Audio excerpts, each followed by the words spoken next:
Yeah.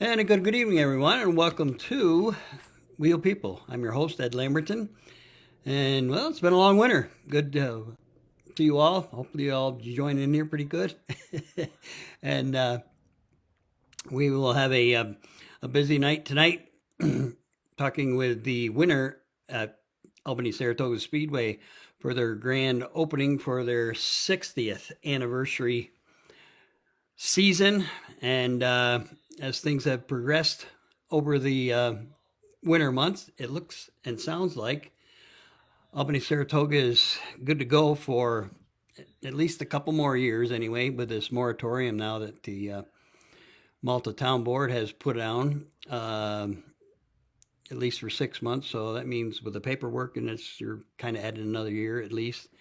So hopefully this won't be the last year at Albany Saratoga by any stretch of imagination. And Lyle's doing a great job hanging in there, battling his situation, and doing a great job. And boy, oh boy, um, just can't believe.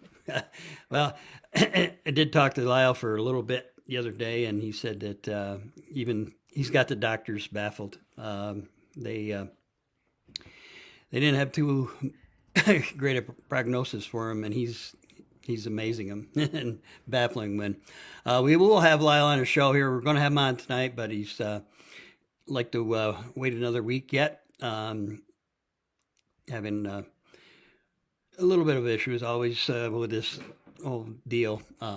Good days and bad days, and today wasn't a good day for for him. So we will definitely get Lyle DeVore on here to talk about the big 60th anniversary at the Albany Saratoga Speedway here very, very shortly. So, and we're going to try to trickle in our local promoters here at the beginning of the year. Tonight, of course, we'll start with founder promoter Brett Dale. We will be having Mike Bruno, Lyle, as we said, and hopefully to get the new general manager at the Lebanon Valley Speedway, Ronnie Dwyer, on very shortly to talk about him kind of, he's not taking over the reins, but he's holding on to one of them anyway. Working well with Howard Commander, trying to pick things up a little bit down at Lebanon Valley Speedway, and they certainly have. They had some great racing last Sunday, a week ago Sunday. They got rained out like everybody else on Saturday, but Lebanon is heading on the upscale. More people were showing up at the end of last year, and Ron has some new ideas which they're implementing, and they've also changed the track again. So, looking for a great year out of the folks down at the High Banks Lebanon Valley Speedway. We'll be talking to Ron Dwyer about all of those in the coming shows. And of course, the new promoter at the Utica Rome Speedway, Jason Brodell. We'll get a hold of Jason, and he was able to get his first race under his own promotion. And growing pains like any other track. It ain't easy to do this, folks, and we take it for granted because we're spoiled. I had a chance to go to several new tracks that I had never been to over the winter down in Florida, and let me tell you, we're so damn lucky up here.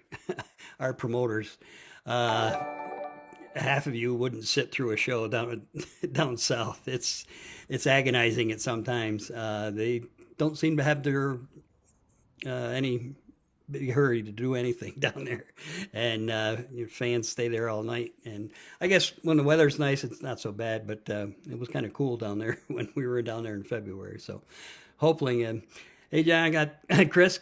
Glad to see you. Hope things are going well out in Chicago.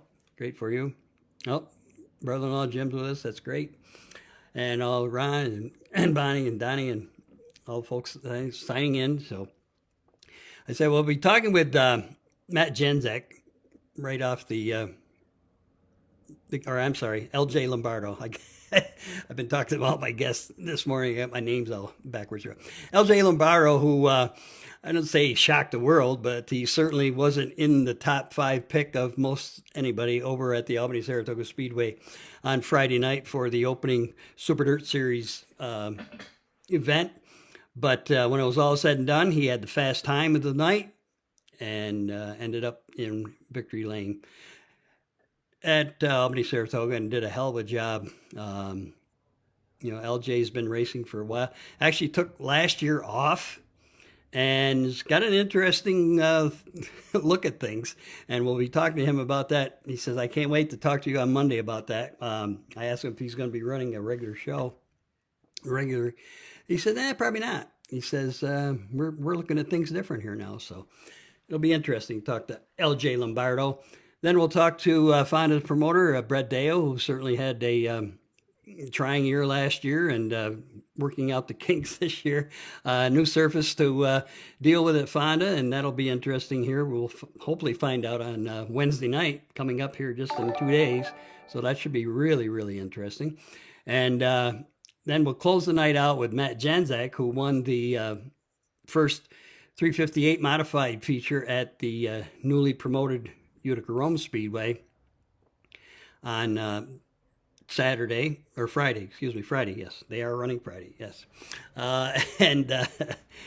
So it's should be a great show. And we're going to get right to it here. Yeah, good. I got a few minutes. Quickly, just to run by, I know it's all old news. You guys have probably read about all these races before, but I just wanted to run through some of the local shows that did get in. Of course, I had a chance to get up to Airborne Speedway for the first time in a long time. And I hadn't been there, like I say, in probably 25, 30 years, if that. And really impressed with the facilities. I know the previous owners, there's been 2 or 3 or 4 here in the last 15 years or so, but they've really done a great job. It's a great facility, well run. Mike and Elaine are doing a great job up there. And, unfortunately, it was a day show. And let's hear it from the chorus. Day shows suck, but Mike did all he could do to try to make the track raceable. And, the race was a day race. Not a lot of passing because there just wasn't a lot of passing. And but the weather was beautiful. It was great to see a lot of folks we hadn't seen over the winter. And food lines were packed all day long, so I'm sure that Mike and Lane had a little bit to get started in the kitty for over the rest of the spring months here. But a great opening night at Airborne, and that was won by Felix Waugh, the youngster, 19, I believe he is, or 18. We talked to Felix a little bit over at Albany Saratoga. He's going to be a regular this Friday, or every Friday at the Albany Saratoga Speedway this year in a big block modified. And kind of a change here. He's hired Chris Rechter, who runs Elmo's Speed Shop, to be a crew chief. They left the car here Friday night, and it's going to be something different. Felix is going to bring his helmet on Friday nights, and I'll be bringing 2, I guess, this Friday night because he's going to run the 358 and the big blocks. Albany Saratoga having their first 358 race of the season. So you could see modified drivers twice on Friday night. So another big night at Albany Saratoga. And before I forget, the race would be a 31 lap, the Flying Farmer 31. In recognition of a passing of Jason Harrington, a well-liked and loved racer down at the Lebanon Valley Speedway, and he was a very good close friend with the DeVores. A lot of his equipment was used doing track prep at Albany Saratoga over the last few years, and a big loss, young, 52 years old, or younger, I think. but anyway, tough deal. But it will be the Flying Farmer 31 lap feature event for Jason Harrington on Friday night. So a big night again over at Albany Saratoga this coming Friday night. Getting back to Airborne, sorry about that, got on a tangent. Felix Waugh beat out his brother Jeremy Waugh. That was Jackson Gill, Tim Fuller, Mike Mahaney, Chris Raby, Adam Pearson. Good to see Adam back behind the wheel, and he said he's going to try to make Malta on Friday nights as long as he can afford it. Basically, is what it comes down to. Just like everybody else, had a little tough deal going on Friday night. He had a great run, didn't make the field, which was a chore in itself on Friday, but he had some overheating problems in the Consi and was hoping that it didn't linger through. And I'm not sure. He said he thought they had things fixed, as I talked to him before the feature went out, but he pulled in fairly early, one of the early retirees on Friday in the Super Dirt Series event. But a big field of cars at Airborne is where we were at. Then the Sportsman, it was Nick Haywood picking up the win. This was a week ago Sunday, the first show at Airborne. Fire Swamp finishing up in second. He is the hot shoe up there. He had another second Saturday. They did get their race in on Saturday. That one was run by Donovan Losier. This is the 602. Their modified sportsman class. They're that Mike runs as his top class over at or a Devil's Bowl. Donovan Losier, who of course his father owns the Granby and Drummond racetracks in Canada. You know, it's not a multi-million dollar, but a beautiful double stacker, and you know, everybody says, yeah, right. He's been teched several times, and we know Mike Bruno's reputation for tech. So, but he won the championship last year in the 602 sports and modifieds, and he's on his way again, as he had a third and a second on the two races, or a first and a third, the first two races. So he is the points leader. How about that? Okay. All right. And again, Fire Swamp was second on Saturday. They also had the sprint cars, I believe they were the 302s. Not 100% sure. They may have been the 360s, but I think the 302s. The Scone of sprint cars of New England. That was won by Jordan Poirier. Of course, Poirier is a famous ESS championships, multi-championship. Matt Tanner, also a top runner with the ESS sprinters. And our good old friend Jeff Trombley, finishing up in third spot on Saturday night up at Airborne. Chase Moran, our local racer from Fultonville, finishing up in fourth, and Travis Billington, second generation Billington driver, rounding out top five. So a lot of familiar names there at Scone up at Airborne on Sunday. Getting back to a week ago, Sunday, when they ran their first race up there for the 358s, it was good to see Jordan McCready, Tim's youngest brother, who had a pretty serious injury last year at Can-Am and pretty much set out most of the season. I guess he did.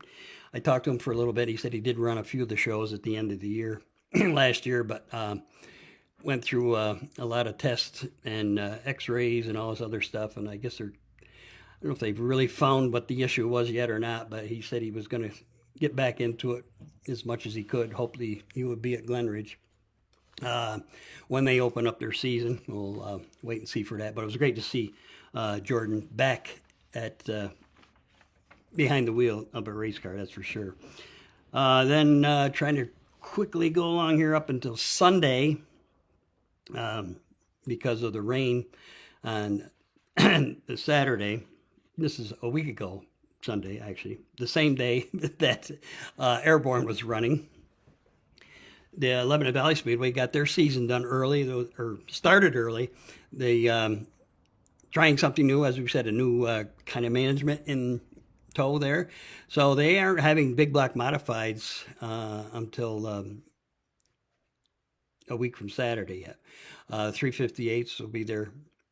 Well, that's right. It would be the big box coming up because they got rained out. It was supposed to be 358s, but the big $4,000 to win sportsman show, and everybody kind of guessed it's probably cash cow for Timmy Hartman, who won all but one race there at Lebanon Valley last year.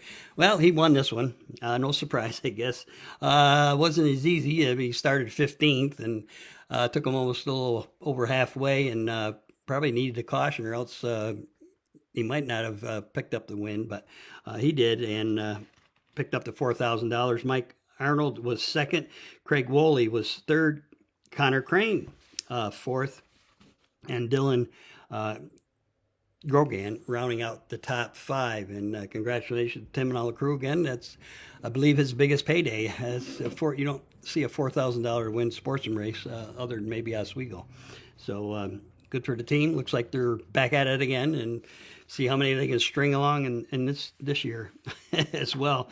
Also, the pro stocks were in action down there. Chris Stalker, a multi-time winner down there, picking up the win over Frank Twing, Tom Dean, and Paul La Rochelle. Limited Sportsman saw AJ Alberto picking up his first big car win. AJ, of course, is a multi-time winner and champion up at the Glen Ridge Motorsports Park in the Slingshots. He has moved to the big cars, limited sportsman for now, and picked up his first win. His first time out, I guess. So congratulations to all the Alberta series. And of course, Friday night, the big show over at Albany Saratoga. Packed house, packed pits. Everything was good. I didn't talk to Lyle, but I'm sure he was a little upset that he had to go out and do some track prep because he normally doesn't do that. But a new surface and lots of race cars, I don't know, it was 130, 140 cars there. And these new cars really beat the tracks up. And Lyle had to spend a little track prep time, which he normally does not do. And probably the show got done later than he would have, I know later than he would have had it, but we're looking for a great racetrack, and it turned out well at the end. And even though the guys that started 1, 2, 3 finished 1, 2, 3, it was still a very interesting race to watch.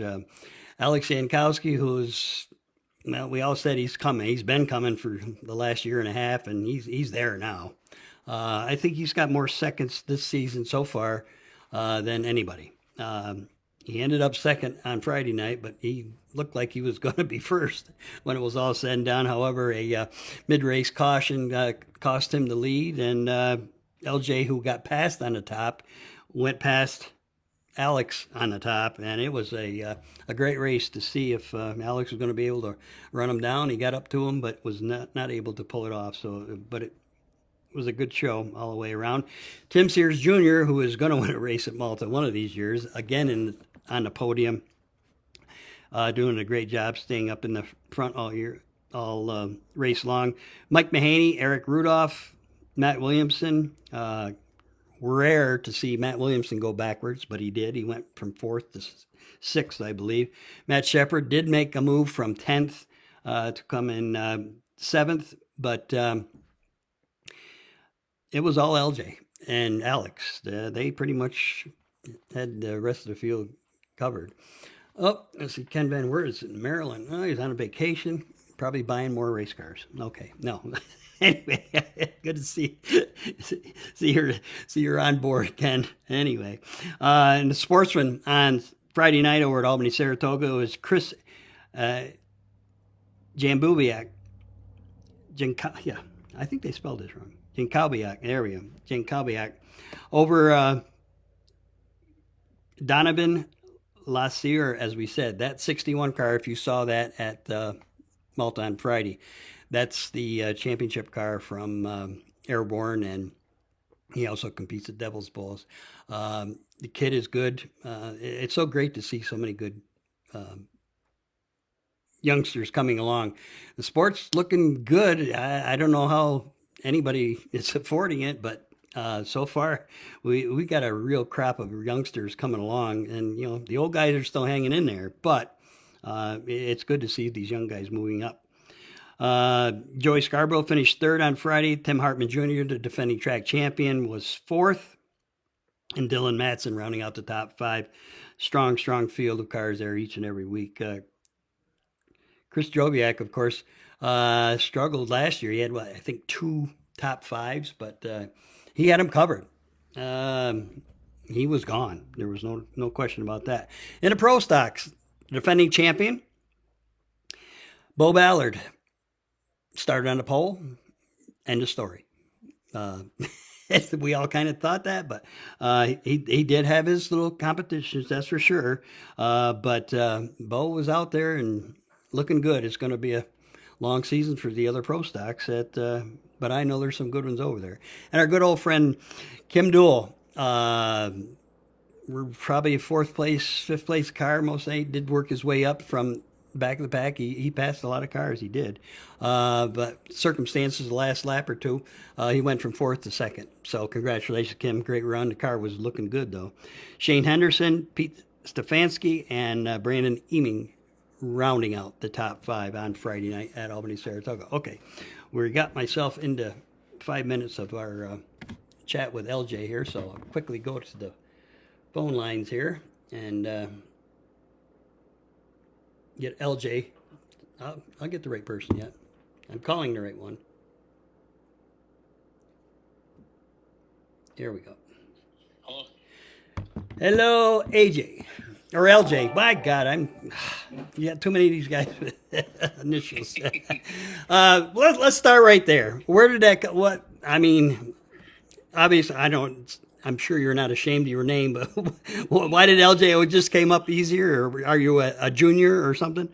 So I'm technically a junior. Technically not a junior. My mom just didn't like the name Lewis. Okay. So okay. My dad's name is Lewis also, but we have different middle names, so it's not a legal junior. But just LJ was easier. I have the same identical thing, believe it or not. Really? But yes. Yes. So my middle name is different than my father's. The first name is, but whatever. And nobody liked our first name either. But anyhow, anyway, congratulations! Wow, what a night Friday night was for you guys picking up that win, and it's hard to believe. I guess you certainly. No, but that's your first win at Albany Saratoga, and to be on a Super Dirt Series event makes things even more sweet. Obviously, you were fast out of the box, fast time, whatever. Were you at all surprised at the way you ran on Friday night? I'm surprised nothing went wrong. I mean, every time I've done good, there's something either breaks or. That place has snookered me for years and years and years. And I think the first time I ever went there was 2014, maybe. I mean, we ran a lot of races there, and I've come close. I finished second to Hearn. I finished second to Mark Johnson. Could never win. But the big thing with me is like what our team is actually capable of doing. And I don't mean it in a cocky way. So winning did it surprise me that I think we're going to go there and win a tour race, the first race of the year? No, but I'm not shocked at it because I know we put in behind the scene. Right. But to do that so early in the year, that was definitely exactly what we needed. And I know I had just plugged it at the beginning. I don't know if you tuned in earlier now, but I talking to you on Friday night after the win. I asked something about, so you're going to be a regular again? No, I don't think so. I think we got to. He says, I can't wait till Monday night to talk about your schedule and what I've been doing this, way long, but forever. And I don't think I've ever heard a driver say, I want to race less and be better, because everybody keeps telling lap time, lap time. Give me track time, track time, track time. And now here you're coming, and for you, it seems like less is more.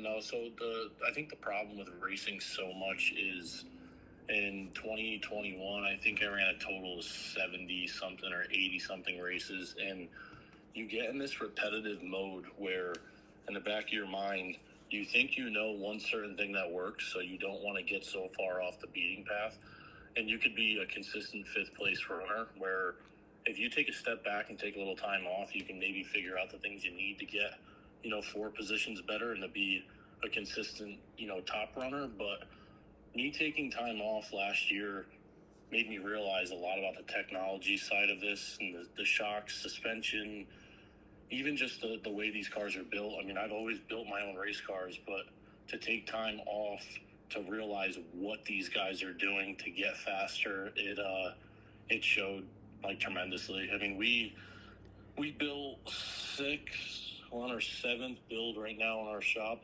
for race cars. I mean, I only have the one that I get to run myself for the Cordova family, but between the Cordova boys and the customer cars that have been in my shop, I've learned a tremendous amount just by doing that alone, not just being behind the wheel. It's one thing to get laps at a racetrack, but it's another thing to understand all of it as well.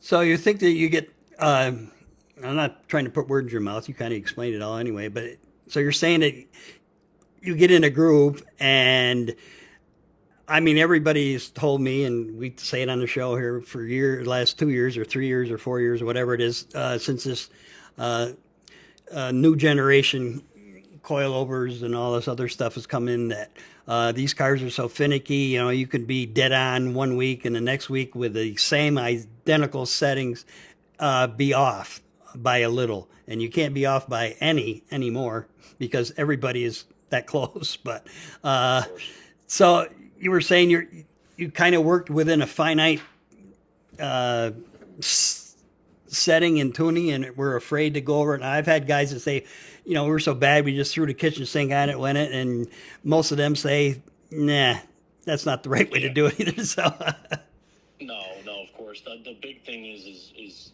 when you're points racing, the guys that do this and know about, the handicap system, and yep. And to fall into this hole of not being able to try exactly what you want because you're just good enough to where you could be 5th in points.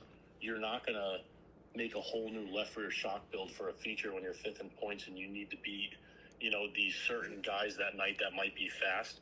You'll be very, on the edge of making a big change when something at least works to where it's going to get you close enough where we took a huge swing at this. I mean, I'm not kidding. We took a huge swing at our whole operation between our Penske shocks. We've done a whole lot different with them, and I've had them behind me, for the last 4 years now, and to come up with certain things to make us better there. And, just the car alone, we built this brand new car we bought, and we put our own little tricks to it. And it's not just your regular go pick it off the shelf car. So it was a chance that Dave Cordova really took with me, and he trusted me and believed in my, senses of what we should do with the technology side of it, and he let me run with it as much as I could. And I have a group of guys that truly believe in everything I'm doing when it comes to that, and they just work their asses off to make a car stay together. I said it in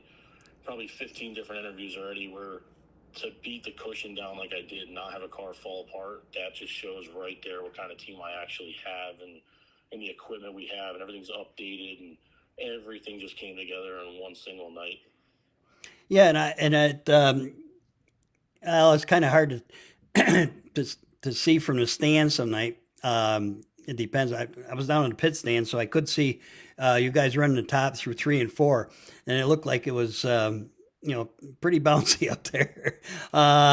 It was kind of hard. I guess that's why a lot of people were trying to stay off the top, but that was the place to be as long as you stayed there. So now you said you're building your own chassis per se, or you're taking the Bicknells and putting your own ideas in it? Yeah, no, it's a Bicknell car. Yep. Don't get me Yep. wrong. It's Okay. just it's our own ideas we put to these now, Yep. and just some unorthodox stuff that again Okay. you got to think I can put my entire setup in a customer's car, which we do a ton of cars a year. I know last year I really stepped back to help two certain teams and really focus on their own deal and not even my driving part. Where this year I think I'm already up to, I want to say 9 or 10 cars already been scaled between ours, the Cordovas, and customer stuff, just in my shop alone. So I've put my exact setup in, per se, Brady Cordova's car, and he's gone out and got out and like, dude, what the hell did you do here? Where you got to have your own setup for each driver, and I figured out exactly what it is that I'm looking for, Mm-hmm. and I've tested and I've tried different things, and 90% of the time I come back and hate it, but I finally just figured out exactly what it is that I'm looking for a race car to do, not just my customers or the Cordova kids. Like, they all have their own knack. I know what they want, and now I know what I want too. So that's going to go a long way with me. So you don't don't necessarily give your customers what you have uh, and let them try it, or you just go. It's not necessarily that. What I do with my customers is I get them a good baseline. Right. Okay. So Yep. There's a lot of guys that come to me that don't even know what a spring smasher is, to be honest with you, and they just. Well, I know a lot of guys that have them that have said that they don't know what the hell they're doing with them. So To be honest with you, I think more than 50% of the people that have a spring smasher go slower with one than without one, because they don't Right. understand that they steer themselves into left field. But the main thing with me is I'll take a car and I'll ask the driver, what it is you're looking for, and if you want a car that sits on the right rear all the way through the corner, there's things you can do to make that happen. And I give them what they want at first, and then if they say, I really want this to happen, I'll put a legit baseline Bicknell setup in, and 95% of the time it's faster than what they were doing beforehand. And I call it a 3-week method. I'll work with them for 3 straight weeks, and by the 3rd week, they have their full setup that they want. And then they can run with it. It's just like myself. It's just like a test period. If you can go test on a Wednesday or a Thursday night somewhere, it'd be great, and you'd be ready for Saturday. But some guys don't have the opportunity to do that, so they take their first Saturday night or Friday night at a racetrack for their test session, and then we build off of that for the following week. Right. So, and I'm not sure that I'm sure most of my viewers aren't either. So, this is actually what you're doing for a living now?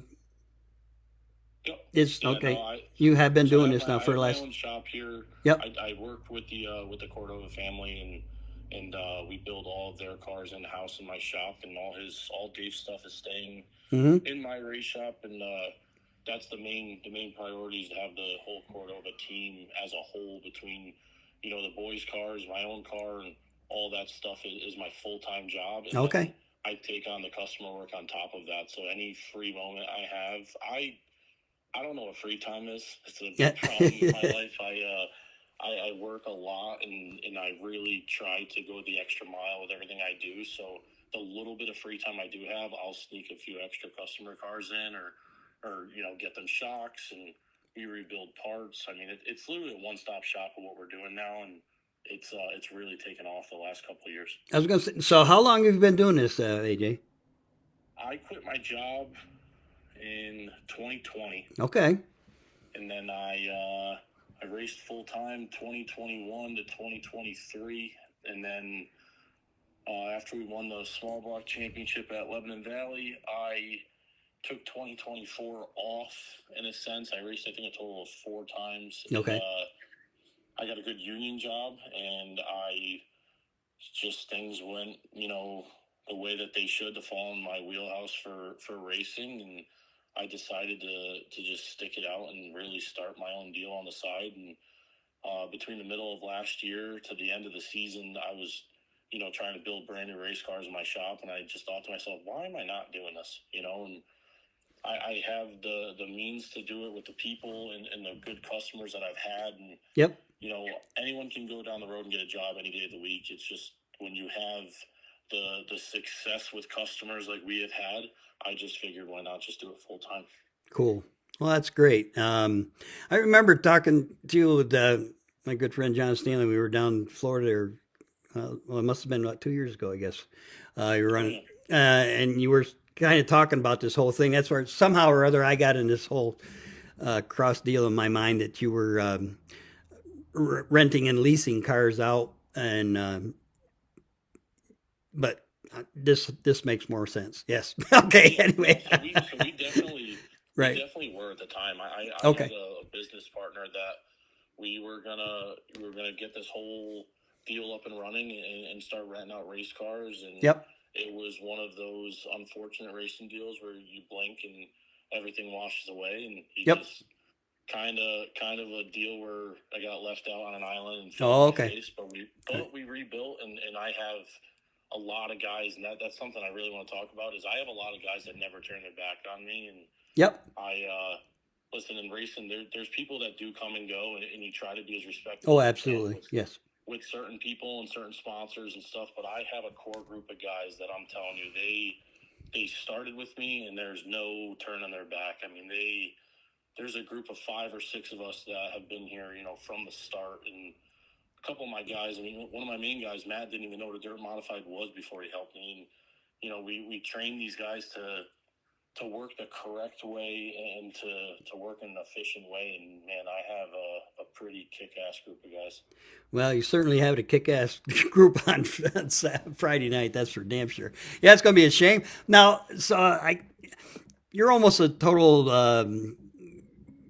I'll probably use the wrong word because dichotomy or whatever. Like I said, most drivers, racers say, seat time, lap time, give us track time.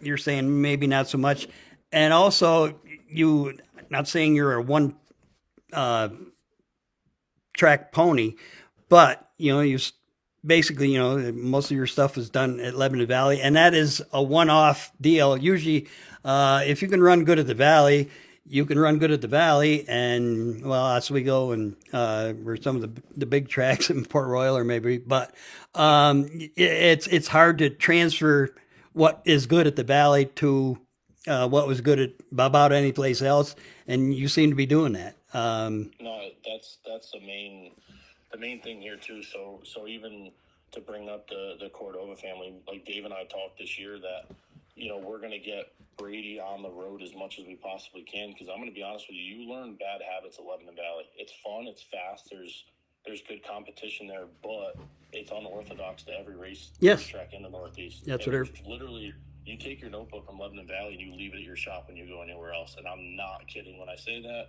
There is literally nothing that we do the same. But just past Friday proved to me that I've gotten in my own head before and thinking, man, I have a pretty damn good setup for Lebanon. I got a lot of guys that have won up there, but what are we doing on the road? And we got fast towards the end of the year last year. I mean, we brought 6 cars to Eastern States weekend, and I didn't have a single complaint from any person that was there, and everyone was fast. I mean, even myself, I've raced, open wheel cars since 2011, where here's Brady Cordova. I think he was 18 or 17 years old at the time, and he goes out there, he's second quick overall. I was in a sportsman, I wasn't even second quick, and here's the guys who's my customer cars and the Cordova family, they're out there faster than me, and I'm like, wow, that just shows that maybe we have something we can really work with here, and getting faster on the road is the main priority for this year. That's why I'm only running, I think, a total of 4 races at Lebanon Valley this year, and everything else I'm doing is all on the road. Oh, okay. So you are going to run some, more races, and not just necessarily. Yeah, Yeah. no. So I'm gonna bounce around a little bit. The only points that me personally I will chase is at Orange County this year. Okay. Yep. That exact car that we have. I mean, it's the only big block we have, the only big block car we have. So that car I need to make last till the end of the year. So the 2 options I had in my brain was take every ounce of sponsor money and personal money and whatever money I can steal and go to Lebanon Valley and kind of just, do the same thing I've done for the last 7 years and run every week, and then halfway through the season try to figure out how to rebuild our engine and just get back in that same rabbit hole, or keep my car fresh, race less, and just go where the money really is. And I'm not saying that Lebanon Valley doesn't pay well, but Lebanon Valley, you have to pay a lot to race. And Yes. you're burning up tires and you're wearing out all your equipment, where now we're going to go race for the same money at Orange County on Sundays for only 5 races, and the payout for the point fund is not much less than if you run a 30 race season. Okay. So on top of Yep. that, we'll do. My schedule comes out to, now that the 2 first tour races are gone, we're going to Lebanon Valley opening night with the big block, and then we are running Orange County the very next night. Then we come back to Lebanon Valley. We're going to do both the Revenge Redraw races there, and then I don't go back to the Valley until the 2 Super Dirt Series races after that. Everything else is either Malta, Orange County. There's some definite races that are on our schedule that I won't say are definite now, but I know there's some races that I want to hit on top of that. But I know that the Cordova family is going to run Lebanon Valley weekly with a Sportsman and a 358, and then we're going to take Brady to Orange County and then hit the road with him so he can really get his feet wet against different competitors too. Yeah. So you don't feel like I'm not being anti here, but most guys say that they feel as though they need to, race the guys that race 90 to 100 shows a year.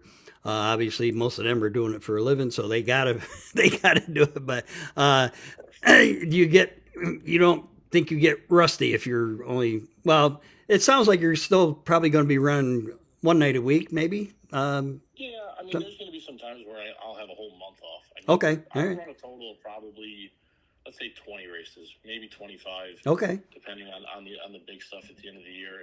And I know what you're saying, how Yep. you can get rusty being out of the seat, and maybe they'll be sharper, because they're racing that much more. But I always thought that myself too. When I went down and saw you in Florida, we ran a total, I think it came out to 20 races before we even came back up to the Northeast. So we came out like a bat out of hell that year because we already had all of our stuff flowing and working. And Yep. The big thing with me is the guys that are out there doing it 90 times a year, they got fully paid crews. I mean, we're a small race team, and I'm not kidding. And when I say I have one car, we have one car, one big block, and I got to make that last. And always open to, help to be able to go do that. Would I like to race 90 races a year? Hell yeah. I'll live in the truck if I have to. I've wanted to do this my whole life, and I just know the reality of it is I want to do this correctly. I don't want to be there just to be there. I want to win every race I go to. And it's not that I'm picking and choosing the easier races, because let me tell you, we're not. Oh, Friday night was not an easy night. That's for sure. And if you look at the field, I mean, really, there was 25 to 30 cars that could have won that race. Yep. Honest to God. And even on a weekly basis there's 15 to 16 cars that can win any night. Yep. So it's not that we're picking and choosing easier races. It's we're picking and choosing the stuff that makes sense so our car is fresh enough to compete. I'm telling you right now, we can go compete at Lebanon Valley. We've done it. We can compete in Orange County, and obviously we showed we can compete at Albany. But I think the best thing for our race team and the position we are in financially and the position we are in as a team, I think the best thing is to pick and choose the correct shows that pay well and to keep our car fresh. And I think that goes a lot with to show that, listen, if I said, Dave, I really want to go race Lebanon Valley Weekly, I'm pretty sure we'd be racing Lebanon Valley Weekly. But it took me a long time to figure out the business side of this and to figure out how to be the best we could possibly be. And this is what we came up with. Yeah, and obviously, you've been working with the Cordova family long enough, so their feedback now is something, because I think that's what a lot of guys have problems with. Unless, like you say, they got a full-time crew chief, is that synergy is in between the driver and the guys that actually work on the car. I mean, everybody is like you, actually, one or two guys, and that's about it. But that's why they say they need to have that seat time to get on there. Somebody can't tell you, well, it feels like this, and you can transfer that to yourself. It sounds like you and the Cordova family has gotten that synergy that you can feed off each other.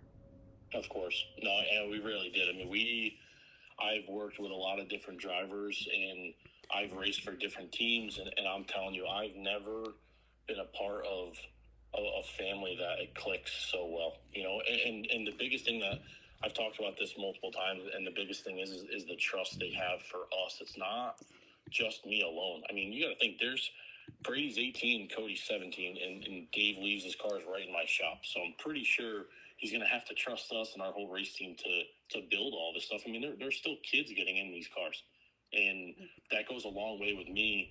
Besides the fact of any kind of driver and crew chief deal that we have, it's just the trust factor of it that goes so much further with me than anything. But listen, we go to the racetrack.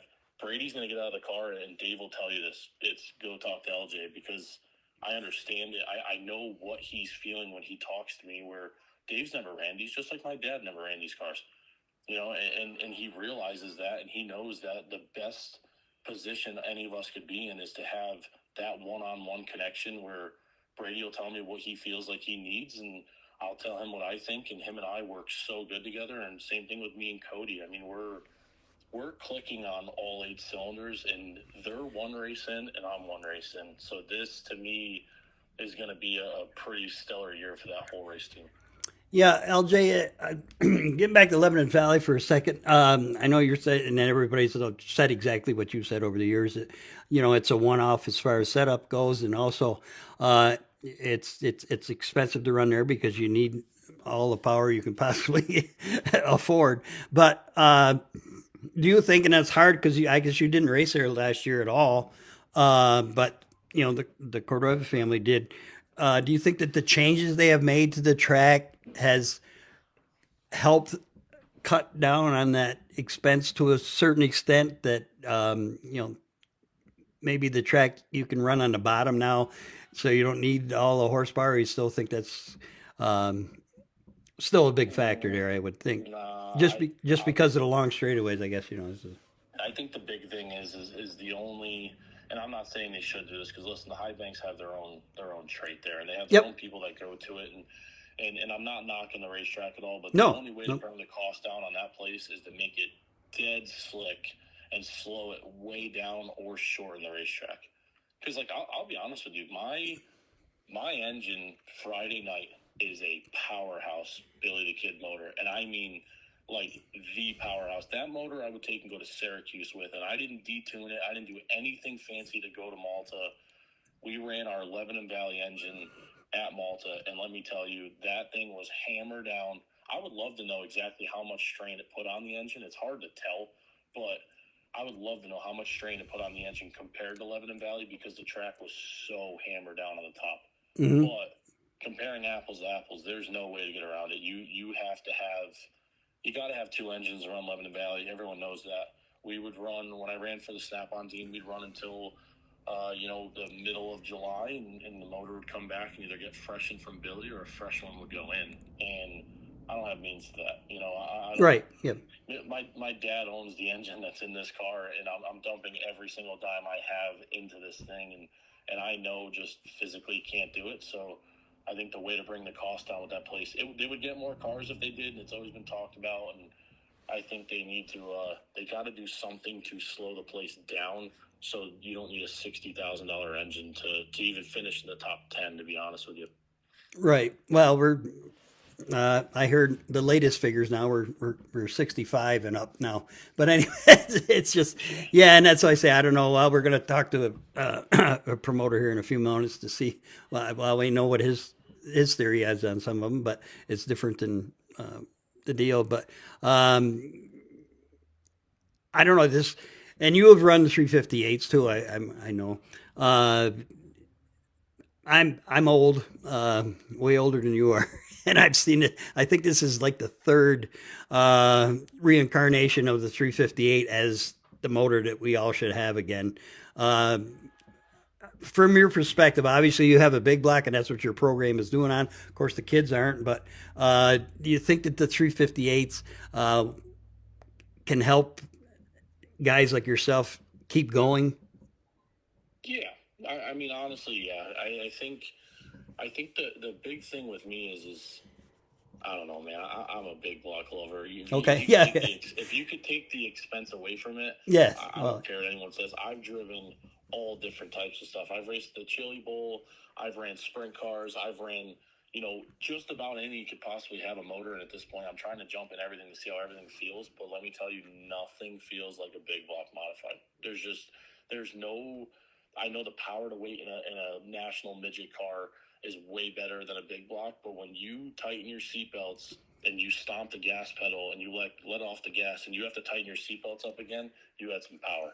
And that's exactly what we have in these big blocks. So if I have my preference choice, of course, big block racing. But Okay. I think the 358s are what it's going to be in the future. I don't know if it's 5 years, 10 years, or 30 years from now. I don't know exactly what the answer is, but if they don't bring the cost down in some way or some form, it's not the engine builder's fault. No. Let's just be honest. It's not. It's the parts they're trying to buy. When we got hit with the pandemic, it ruined everything. Yep. And I'm very, very, very close to Billy the Kid, and I see the struggles he went through with getting parts and the price increase. And it's like, how can you really expect someone to pay upwards close to $70,000 for an engine when we bought our first engine, it was 40? You know, and there's so much that increased around everything, even just the cars. Like we're running over $100,000 in a big block car now. It's Yep. just the truth. It's just the name of the game. If you have a brand new turnkey car with a brand new engine, it's over $100,000. That's Yep. why I don't have that, because I can't afford Right. that. Right. Yeah. You know, and that's what you're racing against. And if you just take what these guys even had just to run on Friday night, and you count how many cars were there with brand new motors and brand new cars, and it's just not all of us can do that. Yeah. Yep. And there's probably less now than there is there was a couple years ago before that same reason, but everything is the same. Like I say, I God bless all you people that do this. I just love to watch you guys race, but I don't know how the hell you do it. I really don't. But I hope you. Let me tell you. No, it's not getting any easier either. Well, it looks like I gotta move on. I don't want to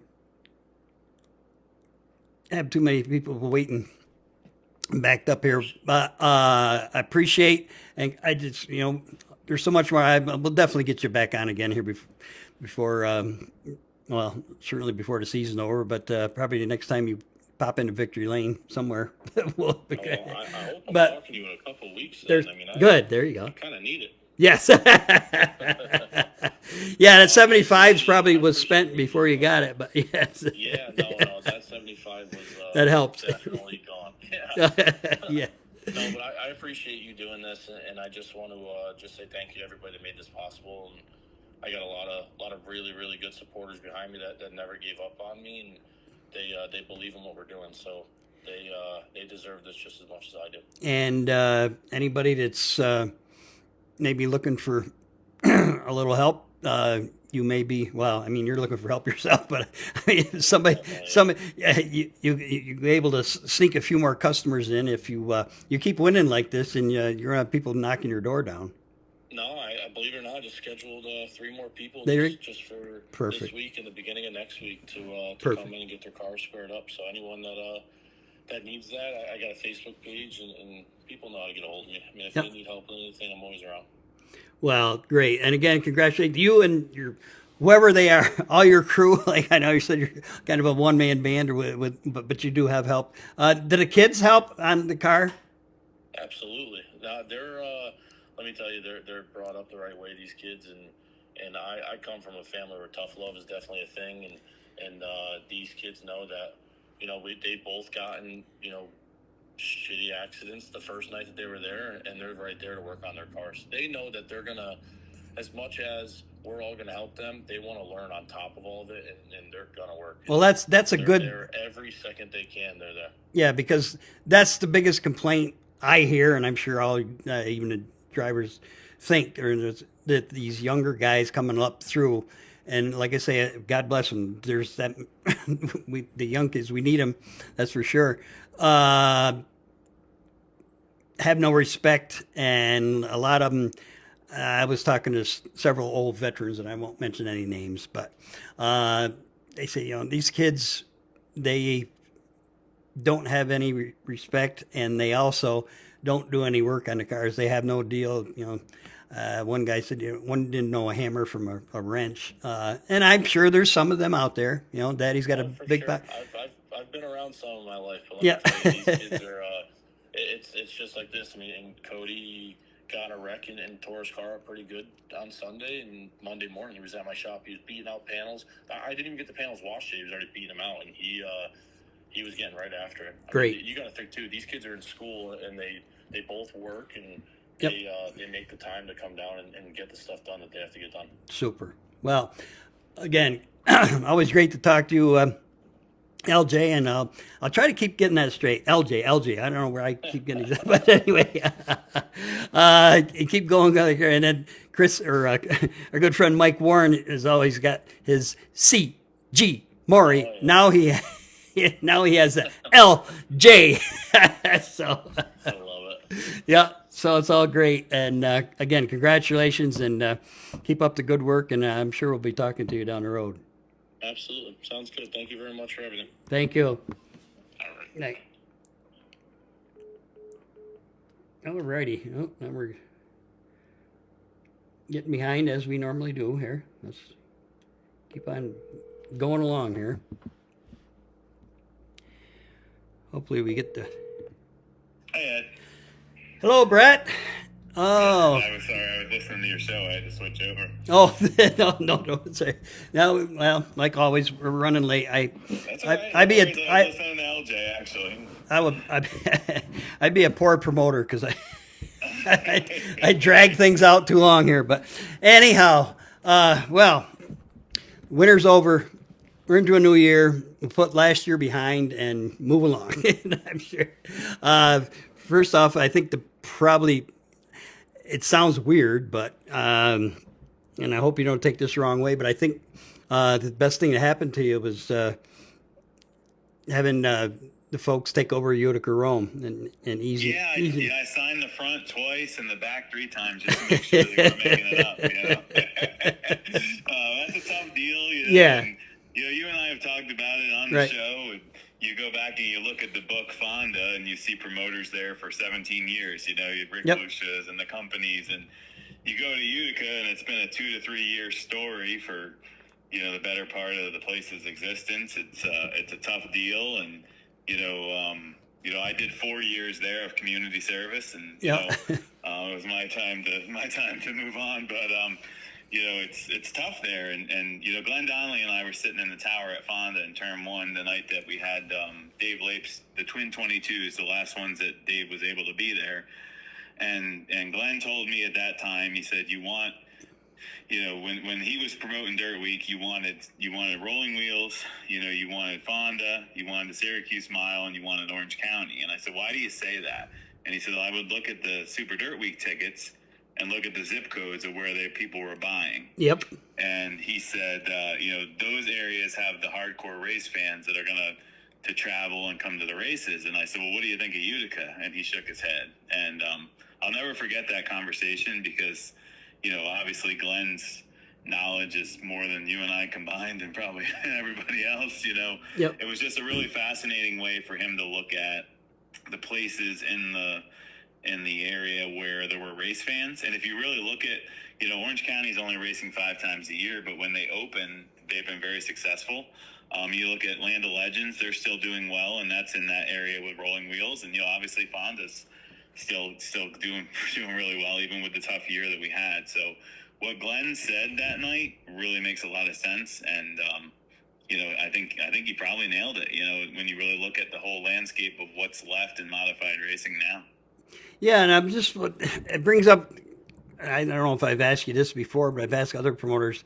Brett Hearn, of course, depends on who you ask, but probably the GOAT of modified racing or whatever. Brett had said even in his heyday, years and years and years and years ago, that he would rather see just tracks run big races and then kind of spot around. So you'd run... What I'm getting away, you've been doing this for a while, and you've had your ups and your downs and whatever.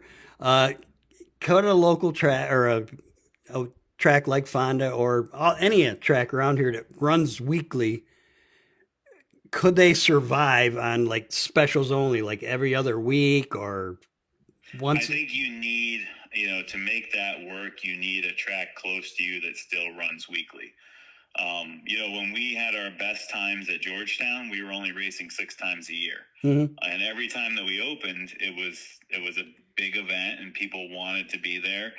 But at that time you had Charlie Cathell, 20 miles across the state running every Saturday at Delaware. So you still had your core group of racers. Right. Where it gets scary is when you start giving racers time off. They realize how much less work it is. They realize there's other things to do on the weekend. They realize they don't have to spend a day washing the car, 2 days maintenance in the car, a day scaling the car and loading up. So when racers get out of the routine of racing, you lose your core group of racers at the track. That's where it's hard. I mean, for fans, yeah, they'll come out for big events. I mean, that's proven time and time again. Right. But when you start not racing regularly, or say Glen Ridge and Fonda were the same size track and they ran the same divisions. If Glen Ridge raced weekly, Fonda could run specials or vice versa. But you need to have a track that has your division of car racing all the time, or you lose that core group for people to watch. That's where it gets tricky. Mm-hmm. Mm-hmm. Okay, I see one of our good friends, Chris Grady, said that when Jim Beechey ran Utica's new venture with a limited race kit, and they seemed to do well. Yeah, I'm sure each limited race did well, but was it enough to, like you say, carry you for a month? 100%, yeah. Okay. I mean, you're looking at with Utica, you're looking at a 5-figure mortgage and a 5-figure tax right. bill and a 4-figure electric bill. So you need to look at all those things.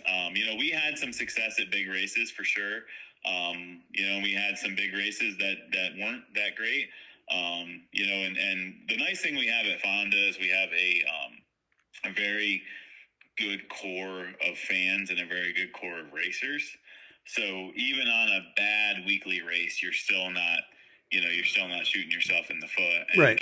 That's what you need to do. You need to be able to make sure that the bad ones aren't that bad, and hope for the good ones to be really good. And that's what's worked for us. And Fonda's got the mall show every year. I mean, let's face it, that mall is not the busiest shopping venue on the planet. No, that's always their biggest crowd of the year. Yeah. There for our weekend, yeah. It's amazing. It really is, and that shows you just how much of a core, that area around Fonda has, for race fans. And just like Orange County, right? They're opening up 5 times a year, but they're doing it very well. And you need that core of local fans who have interest in the sport to make it work. And we're trying different things. I've thrown out my advertising and trade paper playbook, and I'm doing billboards. We've got the one on 30A, we're getting another one in Schenectady. We need to appeal to people who don't come all the time, or maybe they're driving around with their family and they say, hey, we need a night out on Saturday night. And I'm going with the billboard route. I'm going with the trying to get out on radio stations, flyers, putting schedules out. I think we need to get the average everyday person to come to the races again, because if we buy an ad in a trade paper, we're already appealing to the people who already know we're racing. And yep.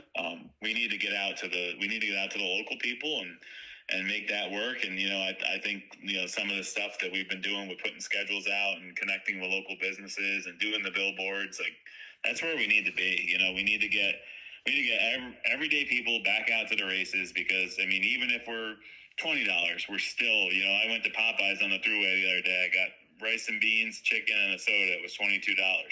That's more expensive than going to Fonda. Yeah. So if you really look at our price for family entertainment with kids getting in for free, it's something to do in the summer. It's something to do outside. It's cool, it's loud, it's exciting, and we need to be selling that instead of complaining about it, Right, and get the people in and out, which you've done I'm pretty excited about Wednesday for that reason. We're doing the 3-division show, and I think we're doing that out of courtesy to the mayor and the village of Fonda, because hey, it's still a school night. We're racing on a school night in April in the middle of the week, and that's why I made the decision to do the 3 classes. And I would have loved to have moved the whole show from Saturday to Wednesday, but I didn't think that was fair to the community, and I don't want to put the fair board in that position.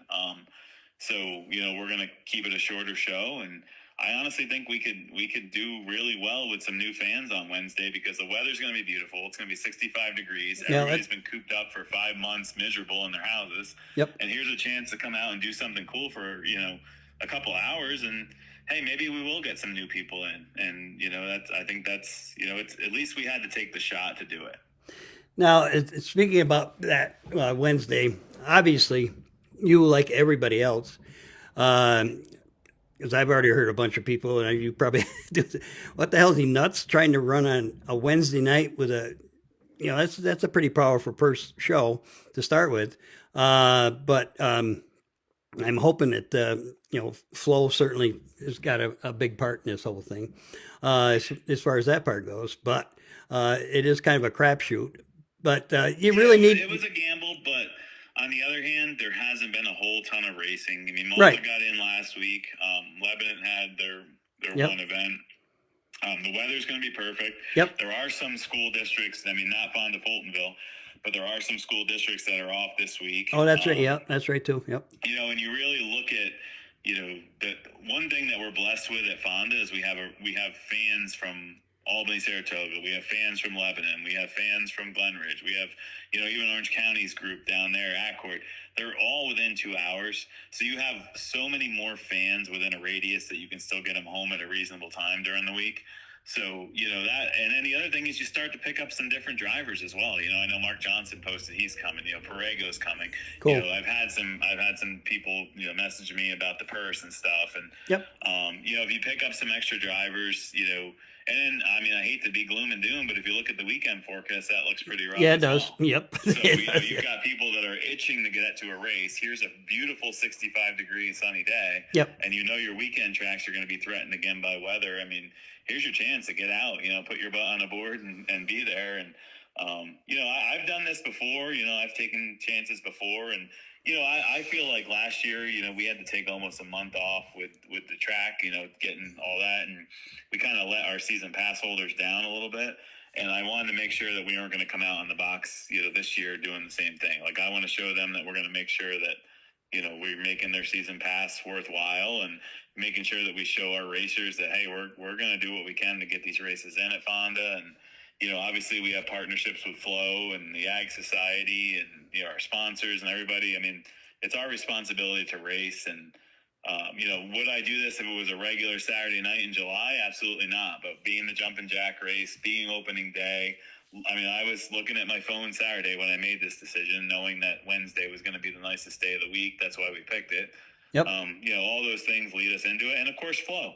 I mean, I guarantee you, looking at the TV lineup, if we don't have at least 30,000 viewers on Wednesday, I'm going to be pretty disappointed because we don't have a whole lot of competition, and that's going to be big for the place too. Oh yeah. Yep. And as far as the track goes, Brad, I know we had you had some practice and chance to actually, to be honest with you, I went to Airborne today because I hadn't been up there in a while. But it looks like, just from an old observer myself and talking to people that actually were down there for practice, the track is still fast. It's going to be fast until it dries out. Hopefully, the weather won't screw that up too much here this week. But it looks like you've brought up the inside of both ends of the speedway back to where they were many moon ago. I guess I think we talked about this last year or year before that. Through the period of the years here, we've kind of almost built up a banking in one more than it ever used to be. It's more flat now. I guess that's the easiest way to put it. And it looks like the other end where the drag strip used to run straight across. When I was a kid, I remember cars, going pretty much straight across there. There was a pretty big dip there the last 10 years or better. That looks like you built that back up. You think? I think that's going to help maybe slow down the place eventually. Yeah, we definitely added a lot of material, and the goal is to slow it down. I mean, what we saw on the practice day, we knew what we were getting into. I said it at the drivers' meeting at the practice day. We had all-day rain on Saturday. It didn't really clear out Sunday morning, but we wanted to get cars on the track. And what I did see when the sun came out was, there were certain spots of the track that were peeling up, but the other spots were getting shiny and slick. And we didn't have any of our stone problem. We didn't have any tire wear problem. We believe that, once it's right, the material will be able to slow the place down by a second a lap. And, not burn tires off. And, that's what we were looking for. Yep. I mean, it was a lot of material, to put down when we did. And, we were fortunate today. We had a vac truck come and suck out all the drains, which, one of the biggest complaints from drivers at Fonda is water sitting on the inside of the track. Yep. So we had that done today. They were able to get the drains flowing, which is, something you have to do there every few years just because of the clay and dirt and stuff getting in the drains. So Yep. that was good. They were on that today. Mike Perillo's back helping Craig during the week, which is great. Both of them, the hours that the two of them have put in the last couple of weeks is just, incredible. And, I don't think people realize Fonda's just so much work between concession stands and, Mark and Mary Ellen from the Fair Board, like they're out there turning water on and there's always water leaks. And it's a huge facility to get going. So you've got Craig and Mike on the track and you've got Mark and Mary Ellen and their crew working on the fairgrounds. And, Jamie's doing projects, Denise getting the concession stands ready, me trying to get the office ready. I was saying that to my dad today. It's like 5 or 6 people all the time this time of year just trying to get rolling because you have such a massive facility there. And yeah, well, I think that, we're not not going to, I want to use it as an example, actually, as, the situation that Jason went through their first night.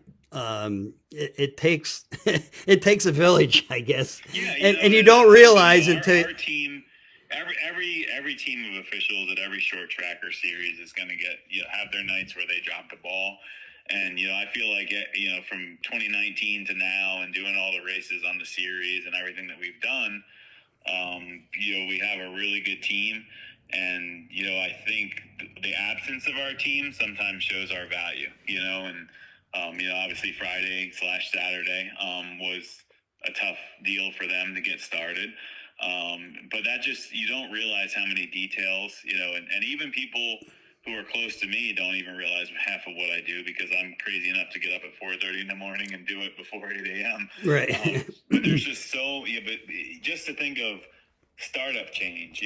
For practice, we had $3,800 in startup change for Fonda, and you have to have the right amount of 5s and the right amount of 1s and 10s, and stuff like that just goes completely unnoticed, let alone the working on the racetrack, making sure the lights all turn on, making sure the PA works, making sure when you turn the water on, it's not spraying out of the toilets. There's just so much odds and ends stuff that goes into this business that it is a 7-day-a-week business that you only get paid 1 day a week on if you're lucky. Yes.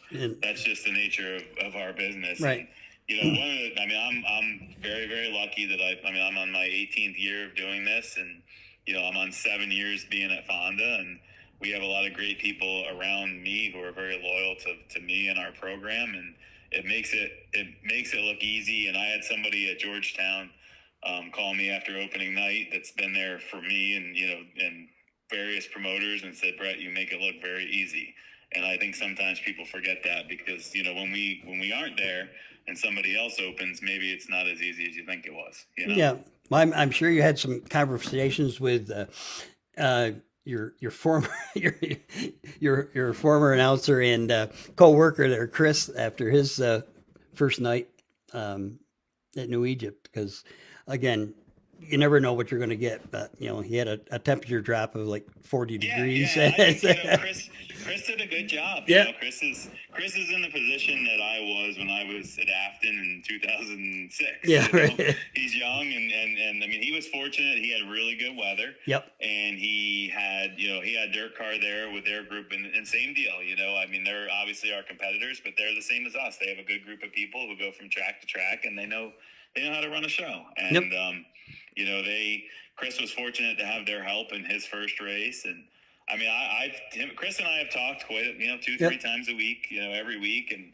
I hope he does well because there's not a whole lot of younger people, on this side of the fence. So I hope that they do well. He's got the benefit of having Fred, behind him with, Fred's got other businesses, and yep. As unfortunate as it sounds, that's kind of become the norm now. If you're not it seems to be a fairgrounds track, you almost need to be run by someone who's able to subsidize the racetrack off of a more successful business. Right. Sadly as that is for our industry, that kind of seems to be the path right now. Yeah, that is a scary part of it. That's for sure.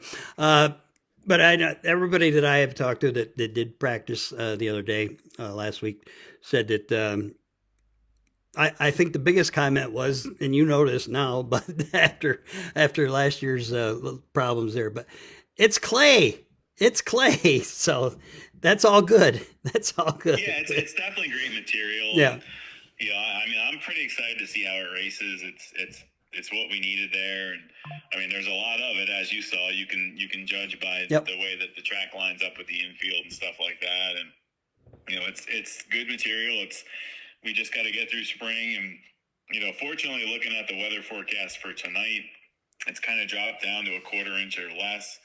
So, I mean, that means we have tomorrow, which will be a normal, dry, sunny day, and then Wednesday is looking perfect. So, at least we're not in that situation that we were in practice where it was raining to a point and then it doesn't clear up. And, we didn't really have sun until, an hour into the cars being onto the track for practice day. And, I didn't get very much negative at all from No. practice. In fact, I wanted to make sure that I had my own phone because it was all nice stuff, and just double check to make sure I didn't have somebody else's. It was all pretty good feedback, and people are excited for it.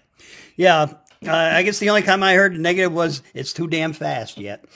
But yeah, it was fast, and they did say that at the drivers meeting. Yeah. I said we're not going to get to show you guys today that we can slow it down. Right. And we all kind of knew that as we were all bundled up and standing there in puddles. But Yeah. we need to be able to slow it down. I mean, that continues to be the goal because that's the only way that it's sustainable for people to come back week after week is if we do slow it down between accidents and engines and that type of stuff. And Yep. we need to make it that you can race all around it, and we can take it from 18 or 19 seconds and get it in that 20-second area. I think that's kind of where we need to be. Yep.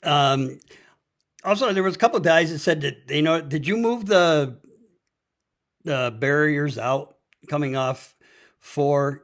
Guy said it felt like it funneled down more than it ever had there. No, that wasn't changed. We are working on turn 2. That was an issue last year. We do have the pieces and parts to put a 3-tiered guardrail barrier on the inside of turn 2 so that the water can go beneath it and not collect on the bottom of the track. That's one of the projects that's on the agenda. But getting the drain dug out, which Craig Hansen took care of at the end of last week, and then getting the drains cleaned out today were first before the guardrail goes in. So that is an area that we're working on because we know a lot of people collected up tires in turn 2 last year and ended up spending some money. So we're trying to get that worked out. We did not change anything in turn 4. It just might have been the way that they ran the corner with the different clay. I mean, that's, different apex and all that type of stuff. Mm-hmm. Mm-hmm. Okay, because they said it felt and what did you say? Yeah, somebody noticed that when they drove by there, it seemed like you dug out a trench coming off too. Is that what you're talking about? Yeah, that had to get all dug out, and then the drains got sucked out today. But you're going to fill them back. Flowing to where it needed to go. Yep. Yeah, we're filling that back. Okay, yeah. Yeah. Because somebody said, it dropped off pretty good there. So I said, yeah, that all had to get cleaned out because there was, we had that problem last year. If you Yep. remember, there was a Saturday night, and I think it was in July, where it rained a lot in the morning. We ended up having to cancel because there was water, almost all the way to the top at turn 2. And with that drain not 100%, that's a race probably we could have got in a different circumstance. So that was something, on the mind with cleaning out the drains too. Right. And I did notice you did put a thing up today, actually. I did catch a little bit.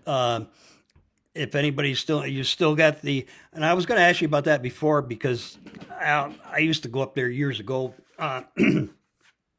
That fourth turn VIP thing.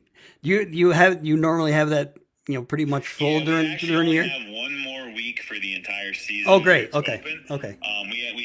We had it rented for Saturday, but then with the midweek that we Gotcha. didn't. So it's a pretty rare deal that one's not open. All the remainder of our towers on the property are sold for the year. Cool. But typically what we do is turn 4 goes to the sponsor of an individual event. Yep. We had a group in there, and then they told us with the midweek they weren't able to. So it was this week, and there's only one other week for the entire season that one's open. It's booked from pretty much from here on out. So it is a really cool view, and it's a nice spot there. So I figured instead of it being empty, I'd throw it out there and say, hey, it's open. And we had two pretty serious callers today about it, so Cool. I think it's probably not empty anymore. Okay, good. But, we did put that out today just because we had a cancellation, and I mean that's one thing with racetracks right now you're seeing is you can say what you want about the economy, but there's certainly, I mean, you and I talked about this in Charlotte last year. Yeah. There's certainly a market for the hospitality stuff, the towers and that type of stuff. I mean, racetracks across the country are definitely seeing that. Yes. Yeah, I was surprised. Even, like I said, first time I've been to Airborne since they put that whole new system in. It's been probably 8 years ago or 9 that they did it. But and they were full. And I know Mike said he's been doing well with those. So, yes. Yeah, Mike does a great job up there. It's that we were fortunate to go there last year with the series, and we're going back this year. That's a really super nice venue that, I just had never had a reason to get up there before. And, we're lucky to have that on the schedule with the Short Track Super Series, because that's definitely a show place for dirt racing. Yes. Yep. Well, I say we're spoiled here. As I said, I don't know if you caught that in the beginning or not. I had a chance to go to a couple, and I'm not going to mention any names, but I went to several tracks I'd never been to down in Florida. One was asphalt and one was dirt, but oh my God. We don't know how lucky we are up here to have guys like you that knows, people don't want to be there all night. And it got to be aggravating. If I had to travel 3.5 hours to go, I probably would have left early, but I said, oh, I'm going to stick this one out. But I think we got spoiled over the years with, Howie and Lyle and you and all the guys have been in Fonda before that. That people don't want to be there all night, especially now. I think it's worse now than it ever has been as far as that part goes. Yeah, and we all have work to do. I mean, myself included. We definitely have work to do. We need to get our shows. I've said this at the promoters workshops. You've got a double-edged sword, right? You've got race fans who do not want to be in the grandstand for very long, and you have a guy who's got a limited sportsman that puts his whole week's salary, and him and his buddies spend every night in the garage to work on it, and then we're going to tell you guys, hey, you're not going to get heat races anymore. Right. You know what I mean? So you're balancing a group of racers who put their every dollar they have and every minute they have into getting that race car ready, and they want to, why do they do that, right? To go around in circles 21 times, not 15. So then when you start taking away those laps, then they get upset. But on the other hand, then you've got the people in the grandstand that are, oh my God, this, we're running meaningless heat races, and we're doing, so it's such a balance. You're trying to balance the needs of the people in the pit area and the needs of the people in the grandstand, and they do not line up at all, No, right. So you're kind of hung between them because you need them all. You need the people in the sponsor towers, you need the fans, you need the racers, and you need the billboard people and the live streaming people to make it all work. That's just how it works. And, it's so hard to keep them all happy because they all want different things, right? Flo wants the modifieds done at 9:30, and, the sportsman guys don't want to run last this week. And then, you know what I mean? There's just, I hear it all, from morning to night, and everybody has their own wants and needs, and, it's hard to try and balance them all. Yeah, and you brought up a good point there, just quickly about Flo, because I know there's a couple of people that asked me, well, we can't go, but we're going to watch on Flo because we know the features will be over. Well, I'll tell you, I watched a lot of Flo here lately, and obviously the time changed, the out west tracks or whatever, but some of those late model tracks, and I saw other people complain about it too, but so Flo doesn't have that much push then, or say as far as, they let you run your own show, I know that, but that's what they like to have the features around 9:30? When we go to Florida, there's certain events that are like, they're marquee for Flo. Gotcha. And one of them is,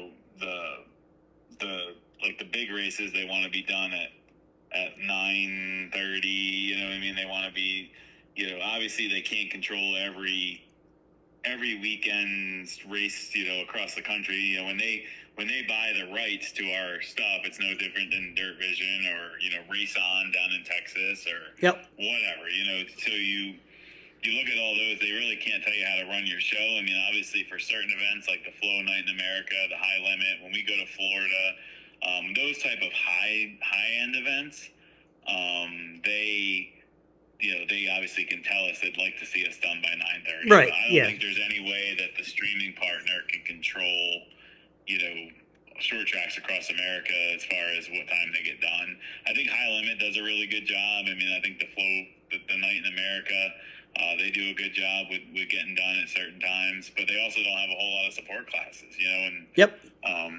so that's a balance, like I'm sure, for me, if I ran the limiteds and the 4-cylinders on Wednesday, obviously it would be a positive at the pit gate, but yes. On the other hand, you're looking at the village, you're looking at flow, you're looking at, you don't want to you certainly don't want to upset the neighbors, in April on a school night, so you try and balance all that.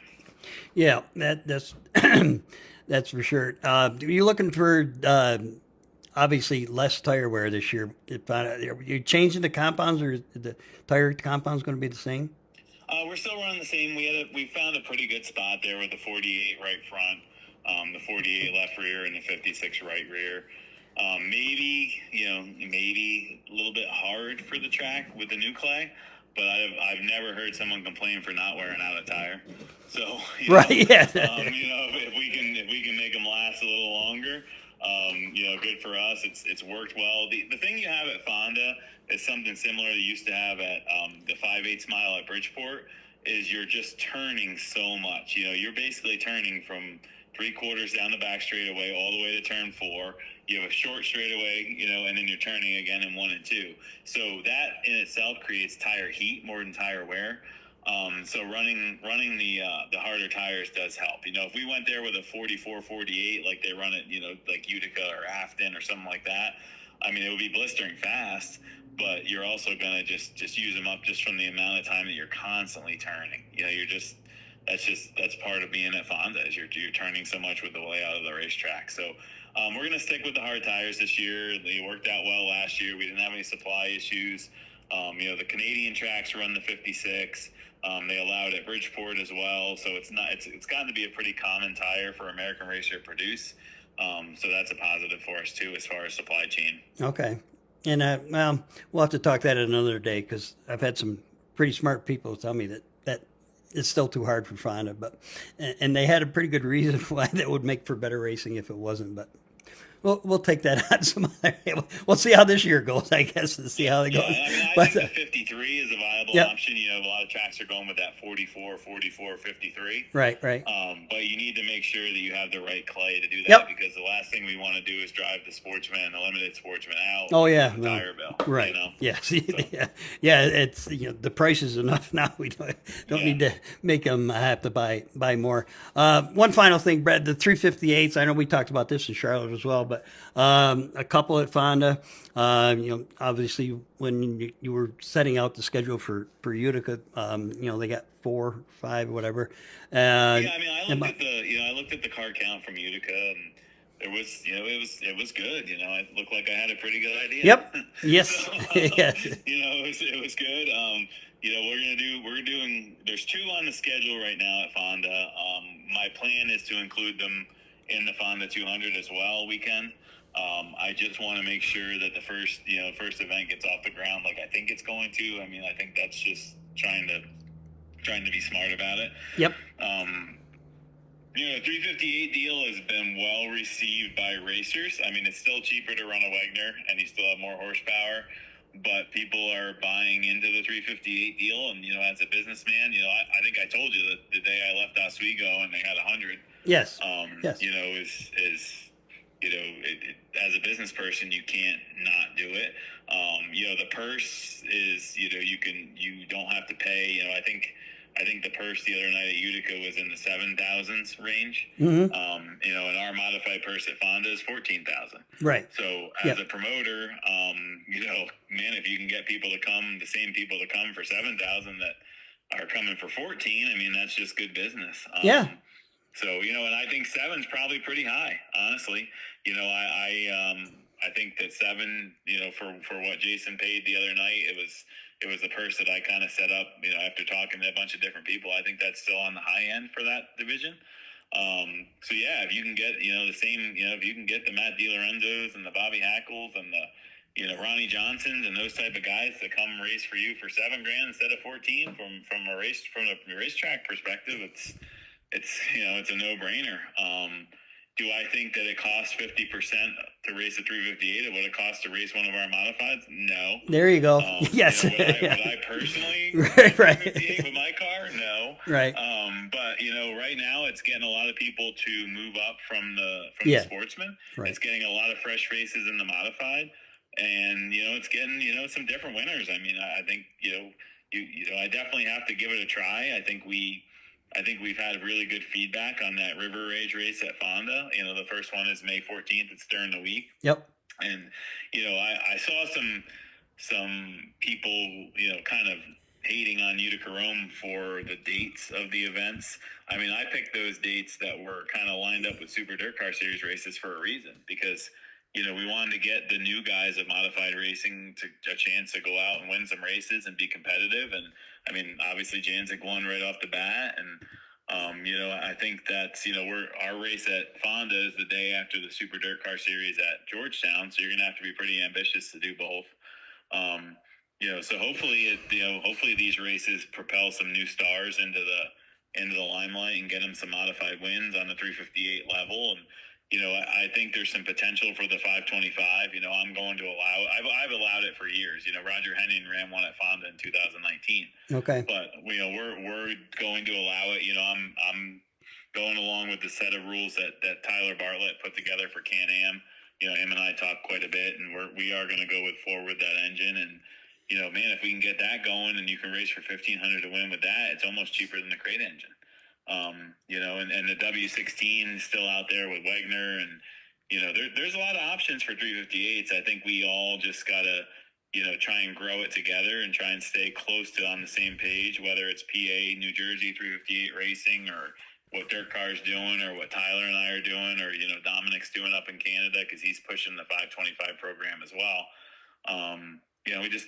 We just can't split it like we did with the big blocks and the open small blocks and stuff. We need to, if this 358 deal is going to work, we all need to at least pretend we like each other, keep our rules close, right. and not get too far apart. Because I mean, let's face it. I mean, 30 something cars for $1,500 to win the other night, 100 cars at Oswego. Probably what was it, 80 some at Fulton last year for the 200. There's a lot of race cars out there that want to go small block racing, and we need to keep them on the track. So we need to all keep our rules in line and kind of work together on that. All right. Yep. That's for sure. All right. Well, okay. Finally, I guess we're here.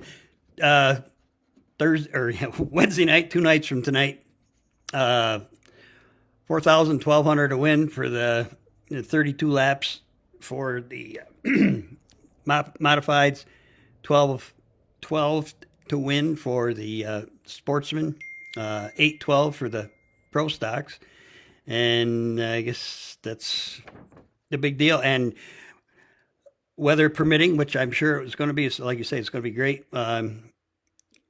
Racing at 7:15, so it'll give you time to get home from work. And and just quickly, we raised the 10th place money at Fonda this year in the modifieds to 700. Which is by far the highest in the Northeast to finish 10th. And that starts on Wednesday. We've got the $250 bonus for the highest 358, Dirt Legal 358. Now, have you got somebody covered that for the whole season, or you? We've got different sponsors for different weeks, but we guarantee we would pay it for the entire season. No matter if we got a sponsor or not. Okay.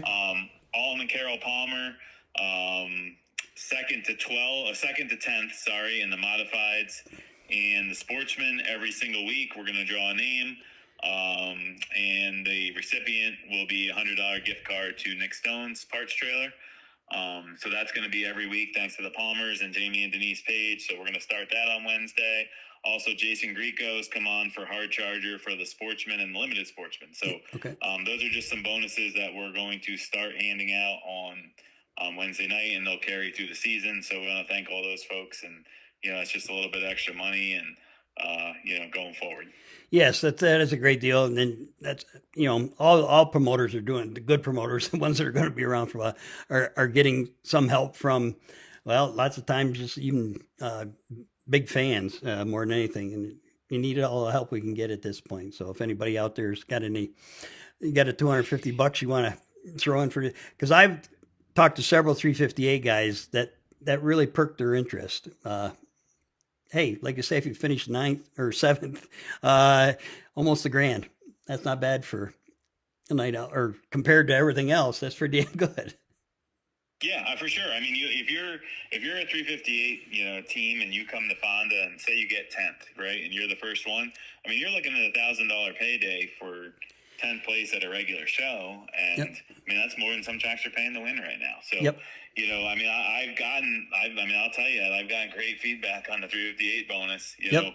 And people that may not have been biggest Brett Deyo supporters, yeah. that are willing to come give it a shot, and yep. and I'm kind of excited about it. I mean, I feel like if we can get the track slick enough, we can make it work. And, if it can bring us a handful of different modifieds on a Saturday night, I mean, that's a positive. And if it can get some local teams that might not have raced there, if not for the bonus, to come through the pit gate, and they bring their buddies and their friends in the grandstand, that's a bonus.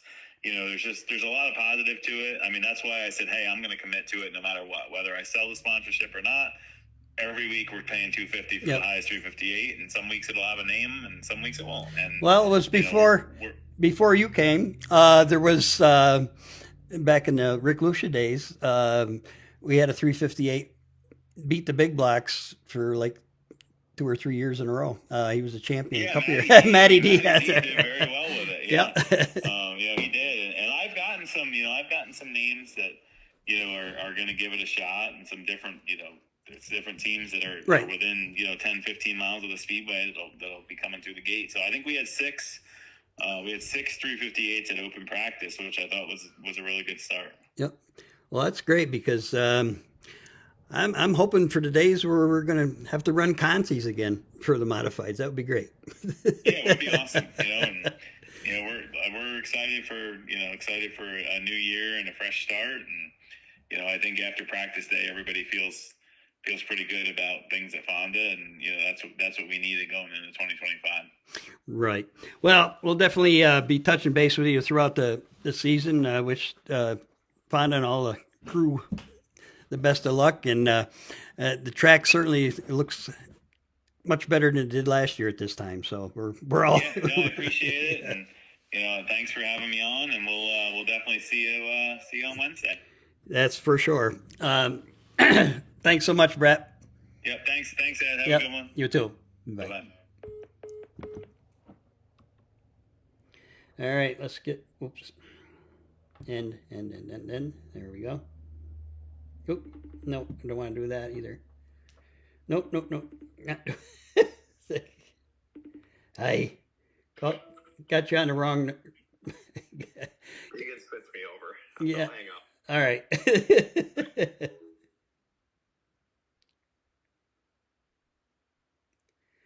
Oh boy, here we go. There we go.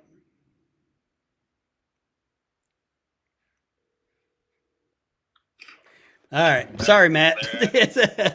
We're trying new technology here. We may be able to use that next time I talk to you, I hope. Rather than just putting a static picture up here of you, we can show you in your real habitat there. Anyway, first off, congratulations, winner. That's obviously not your first quote unquote modified win, because I think you've won once or twice with the other people's cars, but not a bad start. Not a bad start. Yeah, no, it was a great start to the year, but it was our first modified. Was it really? So, I thought. We that's right. Year. That's right too. You did almost. Yeah. Okay, I remember that now. Well. I think Mike Troutfield's car was our. Yep. We finished second with the first time out with last year, and that was the closest I had been yet. So he had to come out with my own stuff and a brand new car, and with the 358 was awesome to get the win and open a night at Utica. Okay.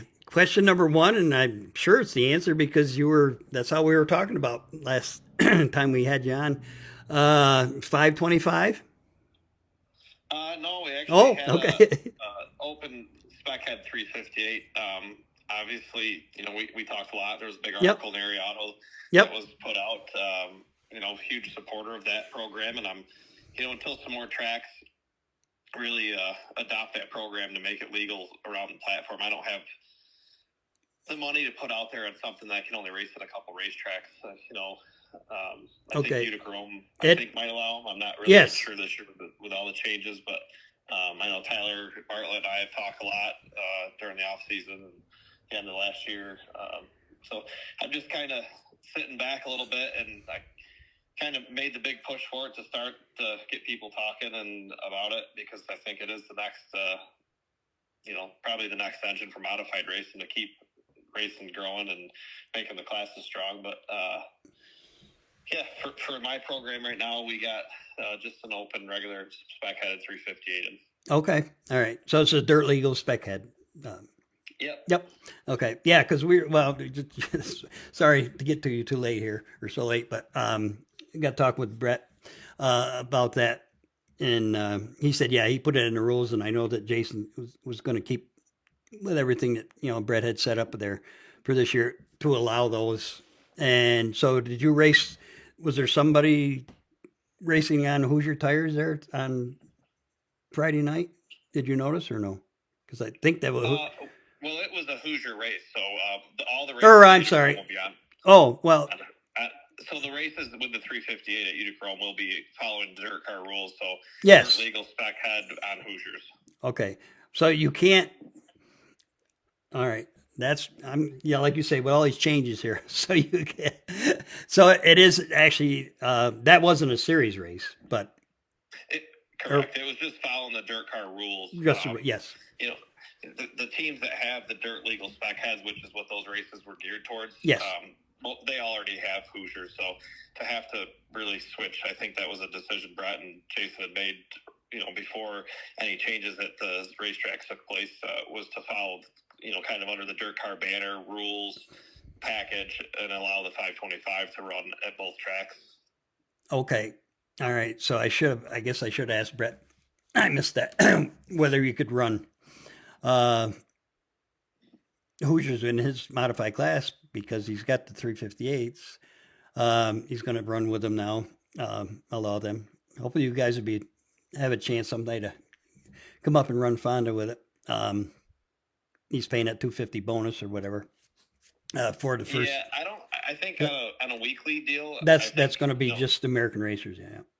Yeah, I think that's going to be American Racers, but on the 358 special shows. Special shows, yes. Okay. It was just the Hoosiers at Utica.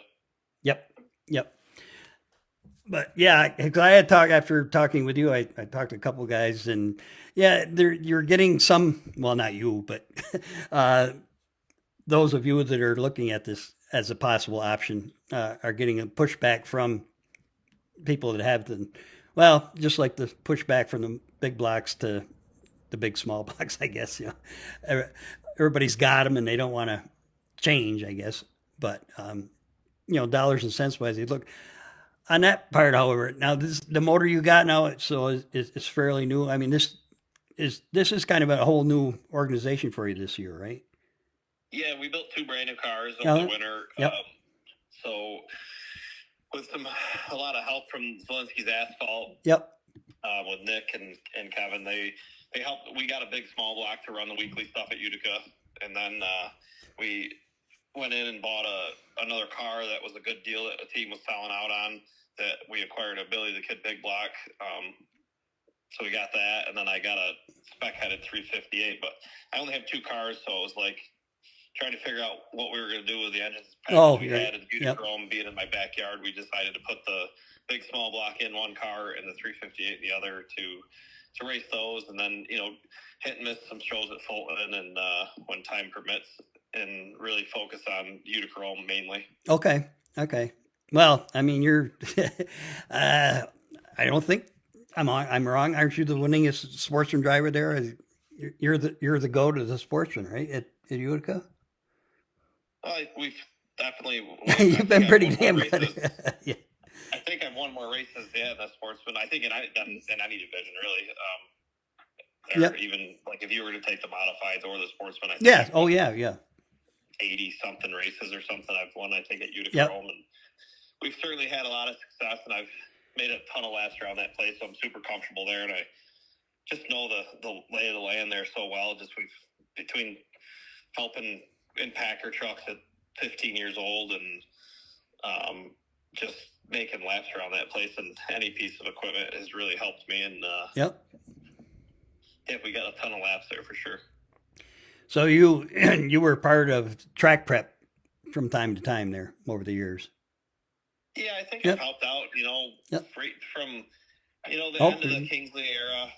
As young, I was young and even just picking up garbage, and I was just a kid. I always, just always wanted to play on equipment and just always paying attention, watching. So I'd watch, Eric make laps and in the grader, and then Gene Cole, that time frame I worked there. And that was really got me on equipment at Utica Rome was when Gene Cole owned it, and started helping out when I could. And then, just through the last few owners, just kind of help out. There's just so much to those racetracks. People don't realize how much goes into them, how much work goes into the racetracks and the behind the scenes. And, there's always work to be done. Well, I think that, I think that was, certainly proven with, your opening night, Friday night there. And, we're not picking on, I mean, I had heard nothing and had seen nothing, and I'm going to ask you too, but you actually, you won the race. So, everything was fine, but, it sounds like the track was in great shape for first night. Yeah. And the weather. Yeah. Didn't help. Jason's had a lot of good people behind him helping, including myself and, Mike Walton and Travis Welch and Jeremy Corcoran's been down. And I know when I stopped down there just to look at the stuff and see what the track was kind of shape it was in, there was still snow up on the front stretch wall, and they had the enduro race and it was raining, and that was see what that track looked like, a month ago to what it was Friday night. It was a lot of hours in a grader. I think I graded the track 3 or 4 times. Jeremy Corker came down, graded some more, and every dry day it seemed like there was work being done on the racetrack to get it back smooth, because it had rained on that New Year's Day enduro race, and the track was a mess. Oh yeah, no, it looked like a plowed field. I saw that. I don't know how they even got around there, but so to see what it was to what we got to race on Friday was just a testament to the hard work and the hours that got put into the speedway. And it's the surface. It was great. We had a great racetrack. I think by the time the heat races started to the night ended, there was never a piece of equipment on the racetrack to do any track work. Perfect. There's one soft spot on the front stretch that has been there through all of the track work to get to where we were Friday. That it's just water draining from, the grade wise, the track's probably 4 feet below the parking lot and the grandstand. So all the water is trying to shed downhill to the racetrack, and there's just that one spot that wants to keep coming through the wall. And so it's made a soft spot, but hopefully, it's a little bit of dry weather, and that'll dry up and be really good. But good. I was wondering. I didn't realize. I apologize. I didn't realize you were that much involved with the track itself as far as the track prep goes. I was wondering because I had talked this winter with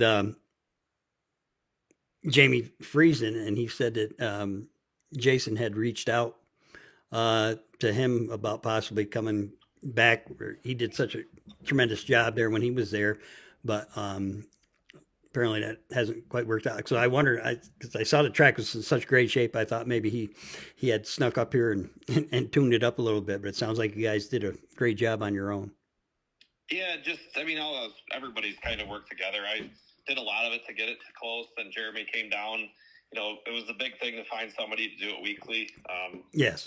Obviously Jeremy is well known for his track prep and having smooth surfaces, and That's who's going to be doing it from now on. There was just some conflicts with other races that he had scheduled for his mother's memorial race. Perfect. Yep. That affected this past week. So Jeremy will be there doing stuff, and if I can help, I will. And Jason knows that, and Jeremy knows that, and it's everybody's worked together to make Utica-Rome what it is. And there were some bumps Friday, and it's somewhat expected. And really, the timing thing of it Friday was the worst of it, and nobody wanted to be there that late, including Jason and anybody that was working there. But we were, and it made a bunch of notes. I think I think like we were talking earlier with Brett, there's so much involved to making these things work that, we're kind of spoiled over the years. We've had, guys for the promoters have been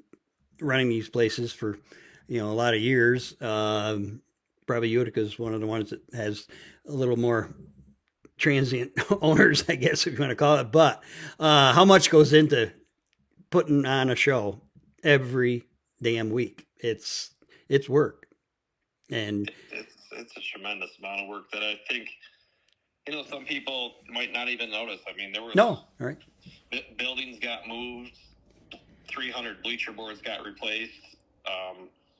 There was all the poles down the front stretch were all repainted. There was just a lot of stuff to just try to clean the place up, plus all new signage around the entire facility, all the infield signage, billboards on the backstretch being built and repaired, and more put up, plus all the signage being ordered and put in a very, very short amount of time. I think in a matter of 2.5 weeks, all that work was done. So just a huge team effort, and under great leadership of Jason to have those people in his life that obviously he's got around him that trust what he's doing and that want to see Utica-Rome succeed and stay a racetrack. Yep. And so you were, I'm sure being part of that whole deal, had to be kind of proud of the turnout. The car counts were great.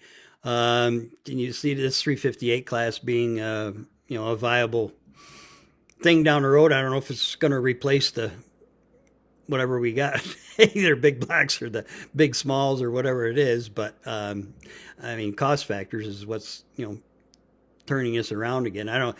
You're almost old enough to realize this. I mean, this has happened before. Now, hopefully, I don't know where it will stop, but right now, would you say that be reasonable to say that the motor that you had in Friday night was less than half of what it would be if you wanted to, have a big block?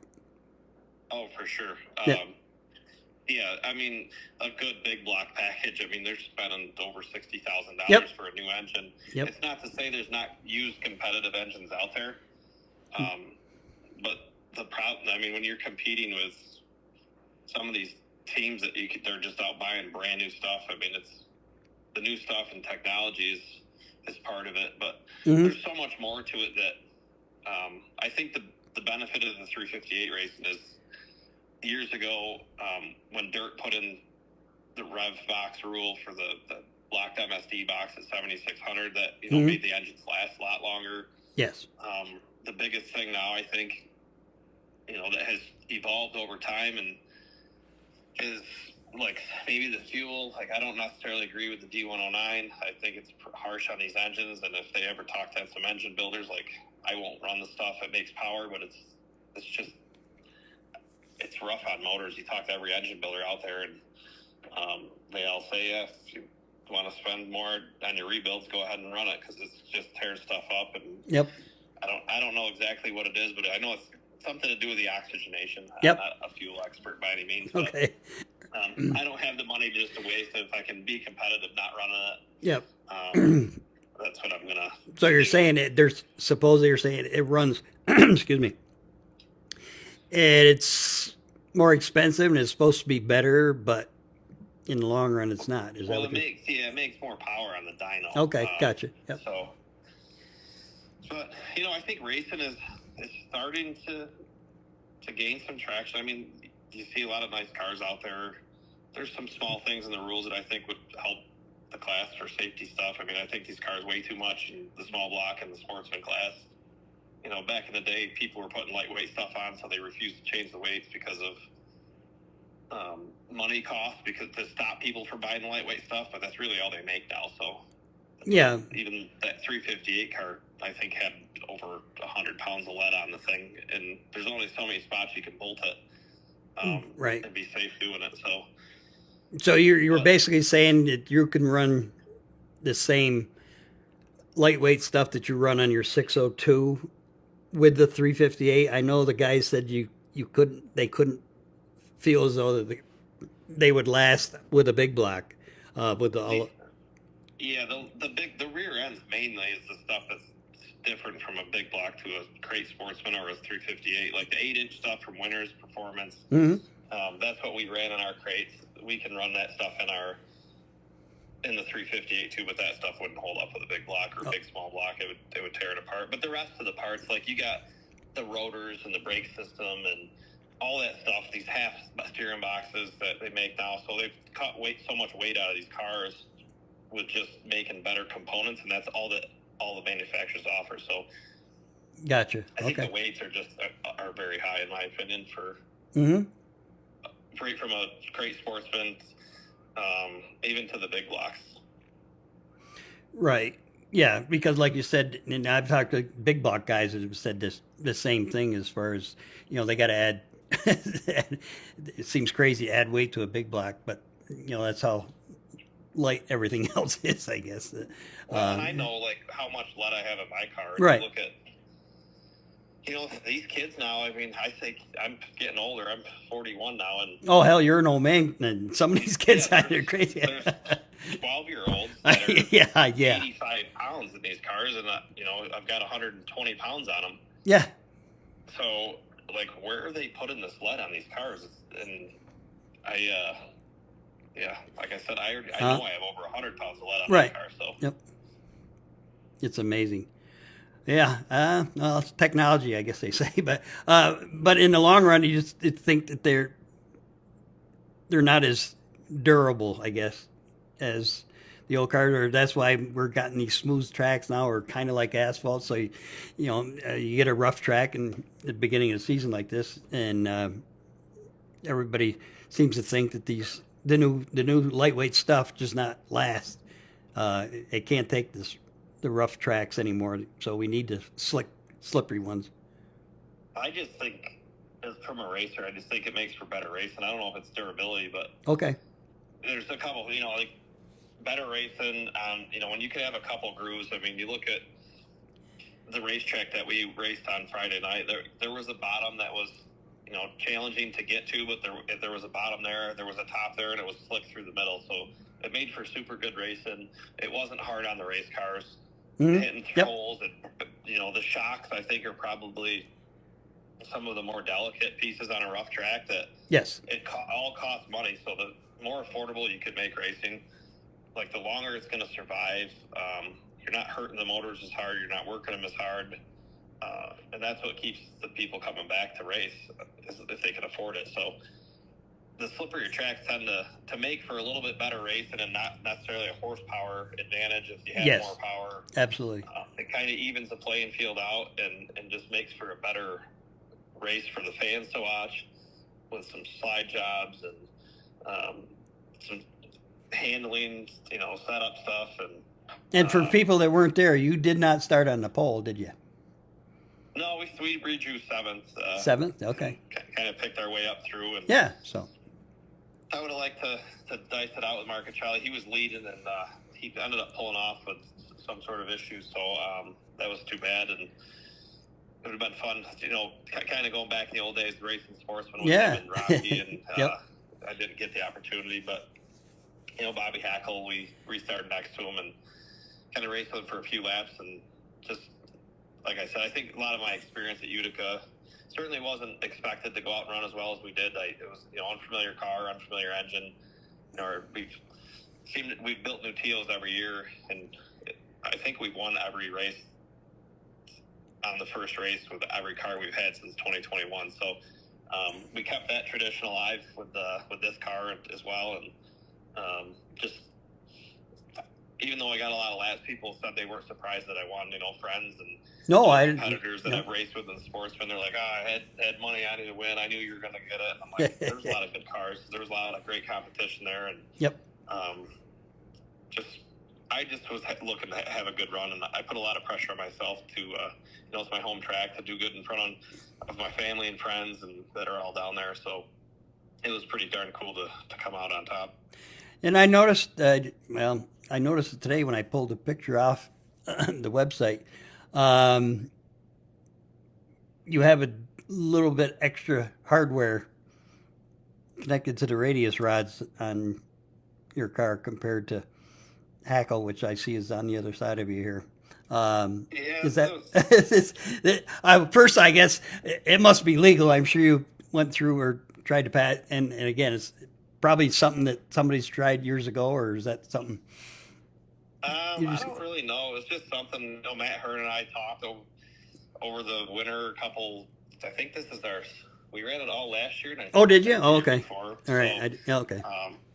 We just he called me one night and said, I think we need to build something different. And he's like, we tried the whole elite deal path and kind of copied some of the stuff that was in the Bicknell and, fairly close without actually copying it. And, I want to do something different. I want to go back to what we're known for and being different. And we kind of put our heads together, and I had mentioned something about doing some short rods on the front that I wanted to try it, and we've had great success with it. Our cars have been fast, and that's for sure. No matter if it's a 602 or 358 or whatever.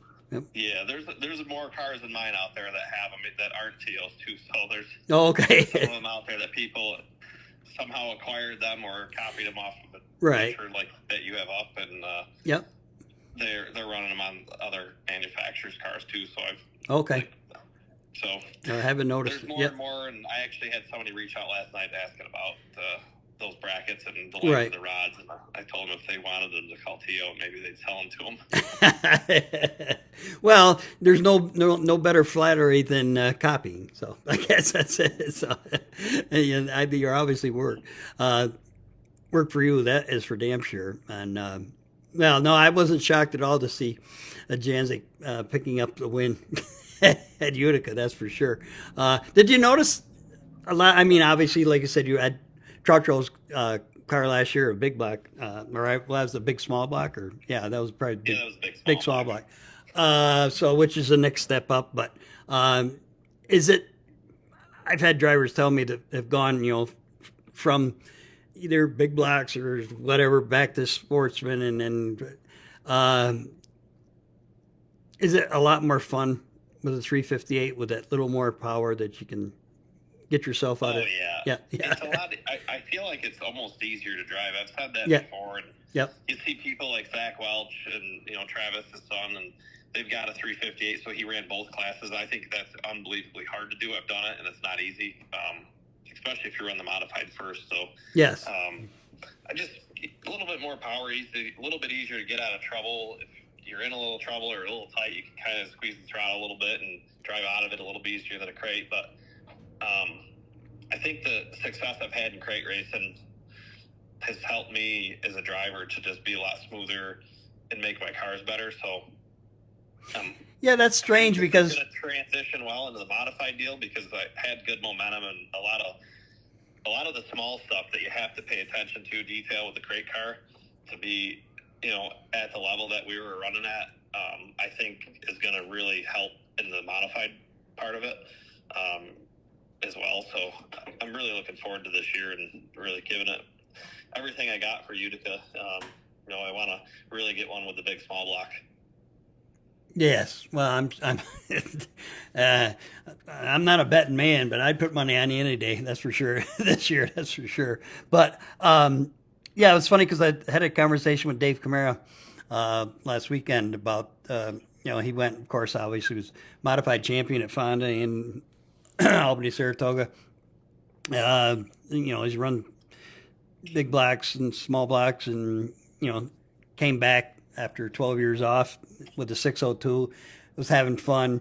But it's funny because he said the same identical thing almost that you just said that. He said, those sportsmen, you really have to work to be better than somebody. And he said, you can learn different things there. But he also said that driving the big block or the modifieds or whatever helped them with the sportsman as well. So I guess the old adage, seat time, no matter what it's in, has its advantages, no matter what. Yeah, it's just I think just being smooth in the crates, like you can't. Yes, right. He said you can't let up. I mean, you can't lift. If you do, you're going to lose 4 car lengths. And it's so competitive. I mean, everybody's right. You don't need a brand new equipment in a crate car to be competitive. Mm-hmm. We were fortunate enough to have new cars all the time, and we had great support behind us with TO and all my sponsors and product sponsors, and so that's what we were able to have decent cars. But like, you don't need new cars to be competitive in a crate. Like the engine program, all the stuff's about the same. It's all the small stuff that really makes those cars go, and it's such a competitive class when everybody's like so close to the same everything. So it's like, right. I work unbelievably hard in the shop, and I tell it at any of these seminars that I speak at. It's like, just to remember, like, I don't care how hard you're working on your race car, like somebody's working harder. So like, if you can go into the shop every night and do work on your car just with that mentality, you're probably going to come out running pretty well.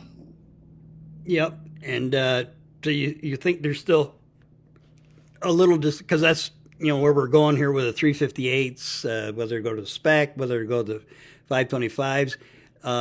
That's what I hear from a lot of the guys that have been racing for years is, all we're going to do is have a crate class with a big block. If everybody's got the Wagner, if everybody's got the W16, or if everybody's got, the, how is your thoughts on it?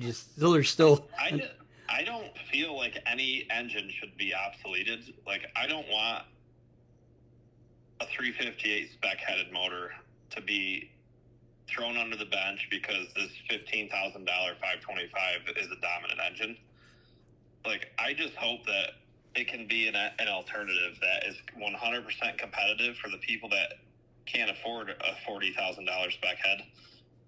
That's brand new. Do you think that things can be evened up with weight? I know that's an old theory. I know they tried that years ago, and Brett's kind of doing it. He's got the weights kind of closer now. But do you think that any discrepancy, advantage that somebody had over another one, if they're winning every week and driving away, you can take care of that with weight? Yeah, I mean, on the other side, like alternative of it, these engines are at a price point where it's almost it's only a few $1,000s more to buy one of those 525s brand new than it is to freshen a spec head. Okay. Yep. So you can buy, like right now from Jegs, out of the crate, you can buy one of the motors for I think $9,900. So with no pulleys, no nothing, no dyno time on it, no nothing. So it's just the engine. But you can buy one from wherever Don Blackshear is. I think they're like $15,000 with Jones pulleys, dynoed, sealed, the whole deal. Well, these 358 spec heads, a standard freshening, they're spending anywhere between $6,000 and $10,000 depending on how old some of the other parts are in it. Right. So if you could buy a brand new engine and go race the thing, and from what talking with Dominic Lucier and Epic Granby, like they've got a motor up there that they've got over 1,000 laps on that. It's I think one of the last races that raced them. Mm-hmm. So they seem to be well. I mean, I don't know. I just, like you said, everyone says you don't want to obsolete a motor, but we already have that situation like happening at Oswego. So the W16, I think 4 out of the top 5 at Oswego were W16s. So that race has obsoleted the spec head. Yes. Yep. So if you could find an engine that was only $15,000 and be competitive, that You're not worrying about, it's got hydraulic roller lifters in it. It's a bigger cubic inch engine, which is why it runs at smaller, at lower RPMs. Mm-hmm. It'd be competitive, and I would think you'd want people to buy it. But I've heard, and I'm sure you have heard too, from people that I respect as far as knowing what they're talking about, that right now, if everybody, and not everybody's going to do this, but if a bunch of guys decided to go that route, Chevrolet could not keep up with the demand. And from what I talked to, several different guys have told me the same thing. If you break it, there's nobody to fix it. Well, I don't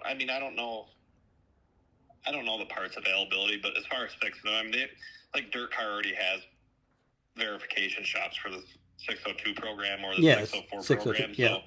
So to say there's nobody to fix it is clearly not true.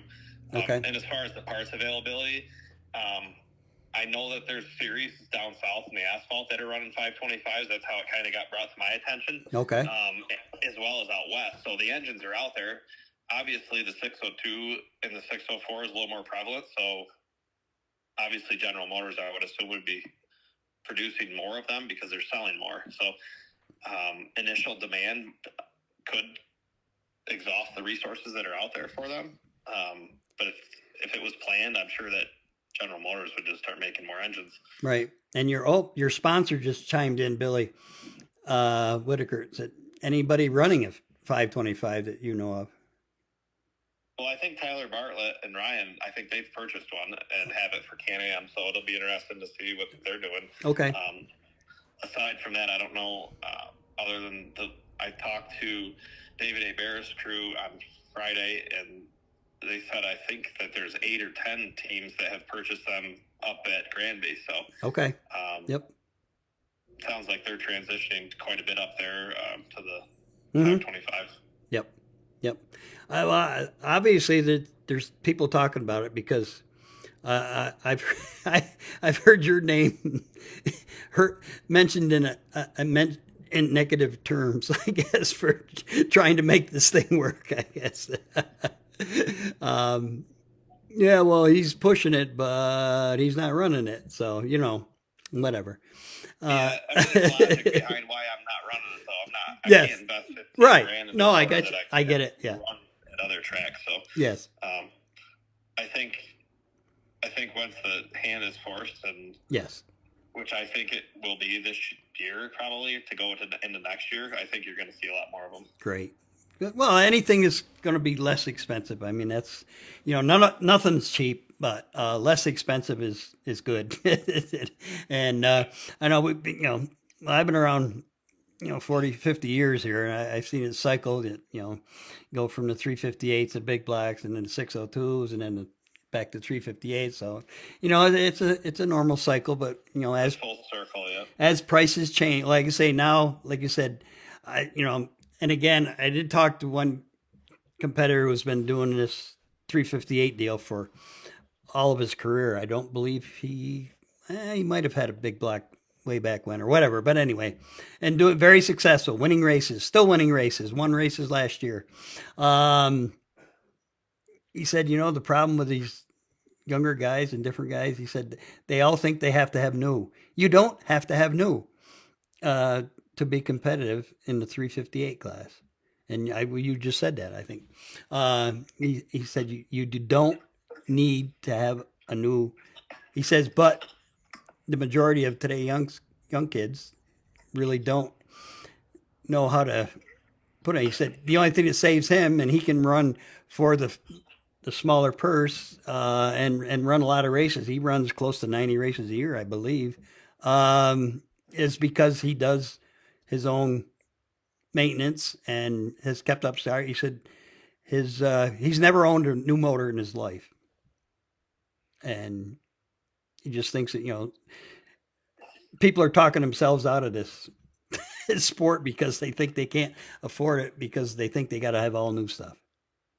Yeah, I mean, that's certainly not the case. I mean, the engine I have in that car, I actually traded a crate motor for. Okay. So I took the motor from Oswego that was virtually brand new. It had 3 races on it. Yep. And the guy that I traded had a freshened 358 spec head that Mm-hmm. he was willing to trade me Yep. For my crate motor because he had no interest in being able to move up and didn't have the time to dedicate to it and wanted to just stay crate racing. So Yep. that worked out for me. I've never had a brand new open engine myself, but I have had new crate motors, which is why I'm such an advocate for it. And Right. I was probably one of the last people in the open sportsman to not buy a crate motor because I was anti-crate. Mm-hmm. And it was foolish for myself because it really elevated my program. And you look at the quality of cars and what is out there now, and I attribute a lot of that to affordable engines.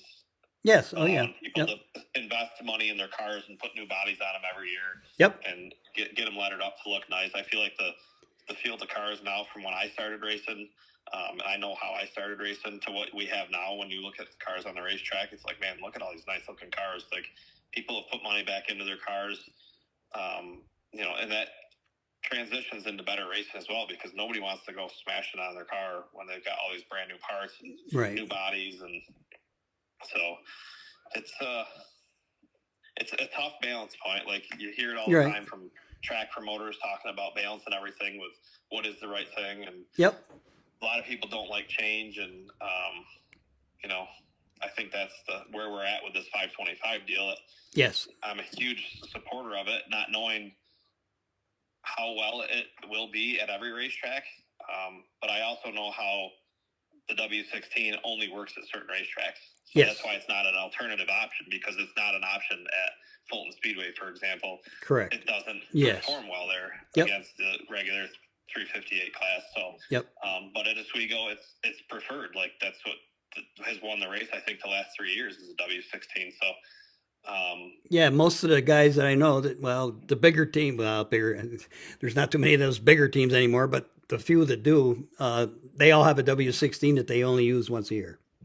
Right. And that's not feasible for the average racer to have just an engine sitting around for one race or two races or a certain track or any of that stuff. So, I just, that's what really drives me to the 525. If it can be an option that is competitive, that stays together, that is fast, that performs well, and is affordable, that you could sell off at the end of the year to a sportsman team looking to move up. You could freshen it up, get a new one.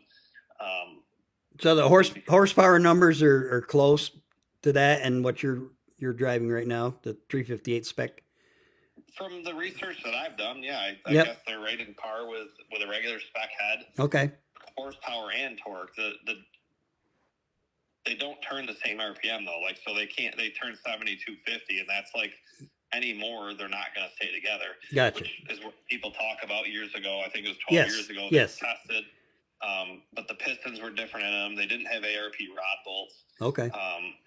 So that stuff was failing. So they have since fixed that to make them last, and then found a spot that they've been staying together at 7250. But they're also 376 cubic inch, which is quite a bit bigger than a 358. So, and the stroke is different, which is why they perform at 7250 against the 358 car. Gotcha. Yep. So, well, like I say, the numbers don't lie, and hopefully we'll see. I guess everybody's kind of letting the Canadians sort that all out for us, I guess, and see what happens at the end. Because that's what I'm hearing from more guys. Well, let's see what happens at Granby and Drummond this year, and then we'll go from there. So, I think that I'm right, but I mean, we'll see. I think the Canadian tracks control the 358 program here. So, pretty much. I think once it happens up there, I think you're going to see it just transition down to here. And with time, I think they'll be here. And we all know what 602 crates have done for the sportsman division and the racetracks alike. Like, I don't know, some of these tracks would have survived as long as they have without the crate division. It's really strengthened the sports and numbers, and got a lot of people into racing that wouldn't normally be able to afford it. And, I think it will do the same thing for people like myself that simply can't afford, without a lot of help, to move up to the modified division. I've been in the sportsman for like 22 years now. Wow. I'm excited to move up this year, and cool. I got super help great help behind me and new sponsors coming on board this year as well. And Yep. Just really excited. So you haven't really driven the big small block yet? I have not had it on the racetrack. Oh, okay. No, we got to practice, and then Mother Nature Right. interrupted. Yep. So you're sitting like, well, you just open the whole thing up and saying you're pretty going to stick with Utica then, not going to go to Fulton with a 358 or once in a while or. Yeah, I'm going to just bounce around. Right now we're planning to go on Saturday.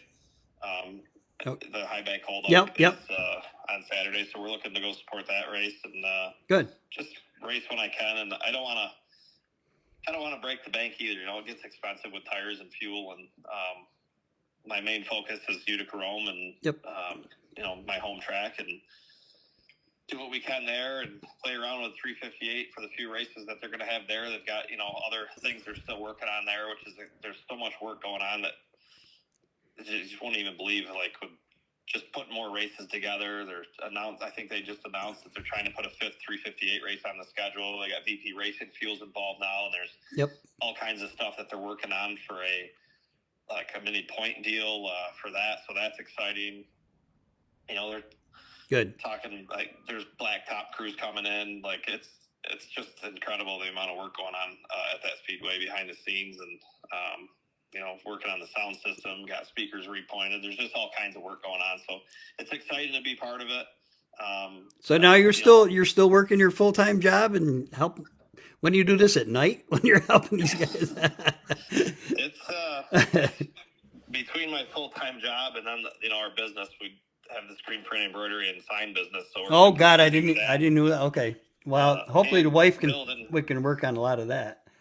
And building new race cars, and for myself and my son, I built him another second car this year for a slingshot. So, yeah, there's a lot of burning the candle at both ends, I guess you'd say. Well, do it while you're young, and believe me, you're still young yet. Compared to an old guy like me, you got many years left yet, so you're good to go. But, well, I'm sorry we ran late here tonight. I apologize for that. We'll try to get you earlier next time, so you have to. Because it sounds like you got plenty to do. Other than Zielinski's, who else you want to help or say thanks to for? I mean, I know there's a lot, like you said, but obviously, now Zielinski's, they've been with you before, or did they this really jumping in this year? This year they helped my son last year. Okay. And this year they're jumping in and helping me, and they've been great to work with. And they bought a couple of my old cars. That's how we kind of got together. And okay. They bought a couple of my TO cars, and so they're on board this year and helping out to move up the modifieds, and, you know, Billy Whitaker Cars and Trucks, Whitaker Ford, Extreme Auto Recovery.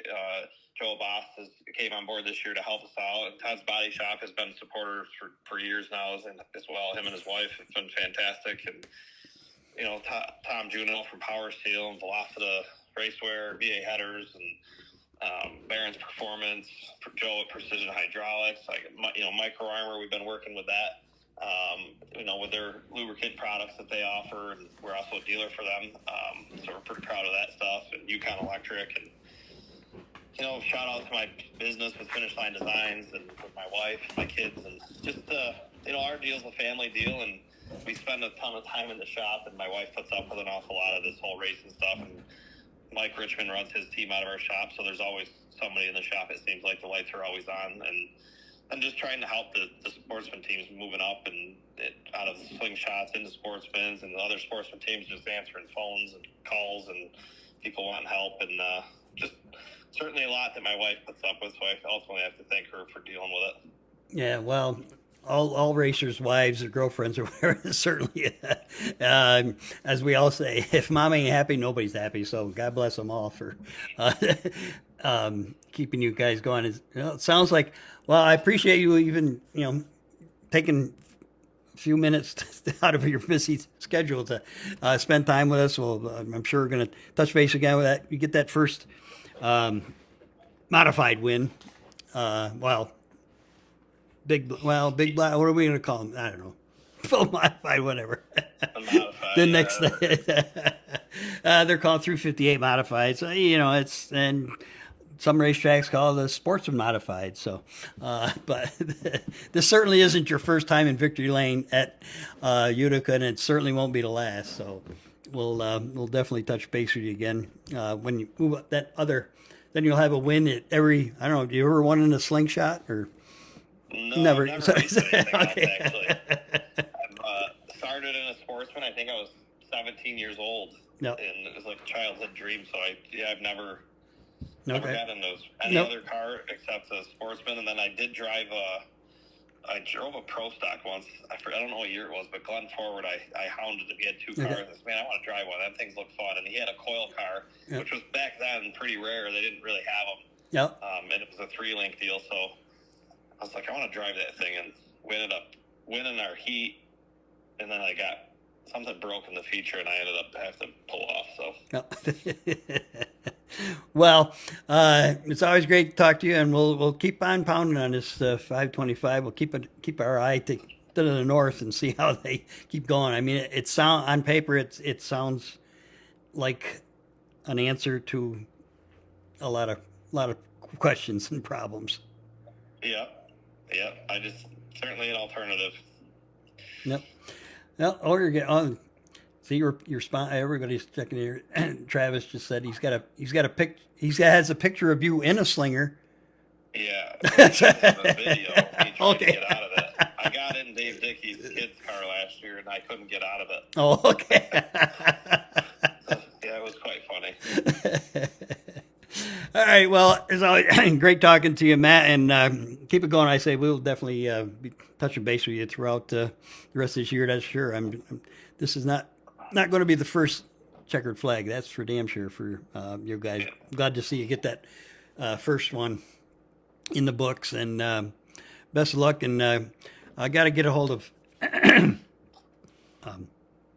Jason too and get him on. We're trying to go through our local promoters here, so we're going to grab him for a minute. Yeah. And sounds like he's in it for the long run, it looks like. So that's what we're all hoping for.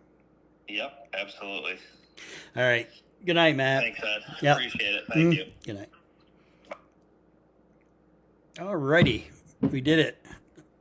Sorry, folks, but this is typical. Half hour. No, we're going to cut this down somehow or other. We're going to figure this out so we can get you people to bed earlier. So we don't cut down the number of guests. Maybe there we are. I'll get there to say great to see great numbers here tonight. Great to see all the nice comments and. Oh, that's right. I missed that. Yeah, Craig put up. I don't know how many people can see the comments and whatever. Pritchard put out. Yep, all Hoosiers.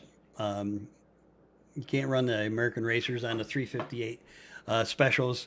The 5 or maybe 6 now at Utica. The couple at Fonda. So I'm not sure if we ever see Hoosiers back. Maybe, who knows?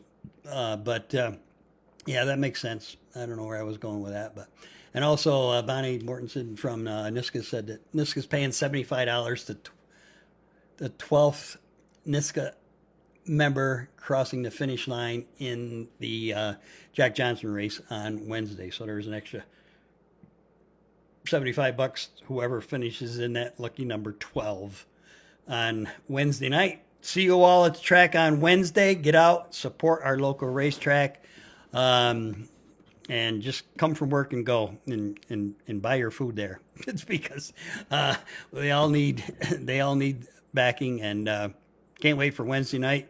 See you back here next Monday night with whatever. Great to see you all. Hope you had a great Easter, and we'll see you on Monday, and we'll do it all again. Good night now.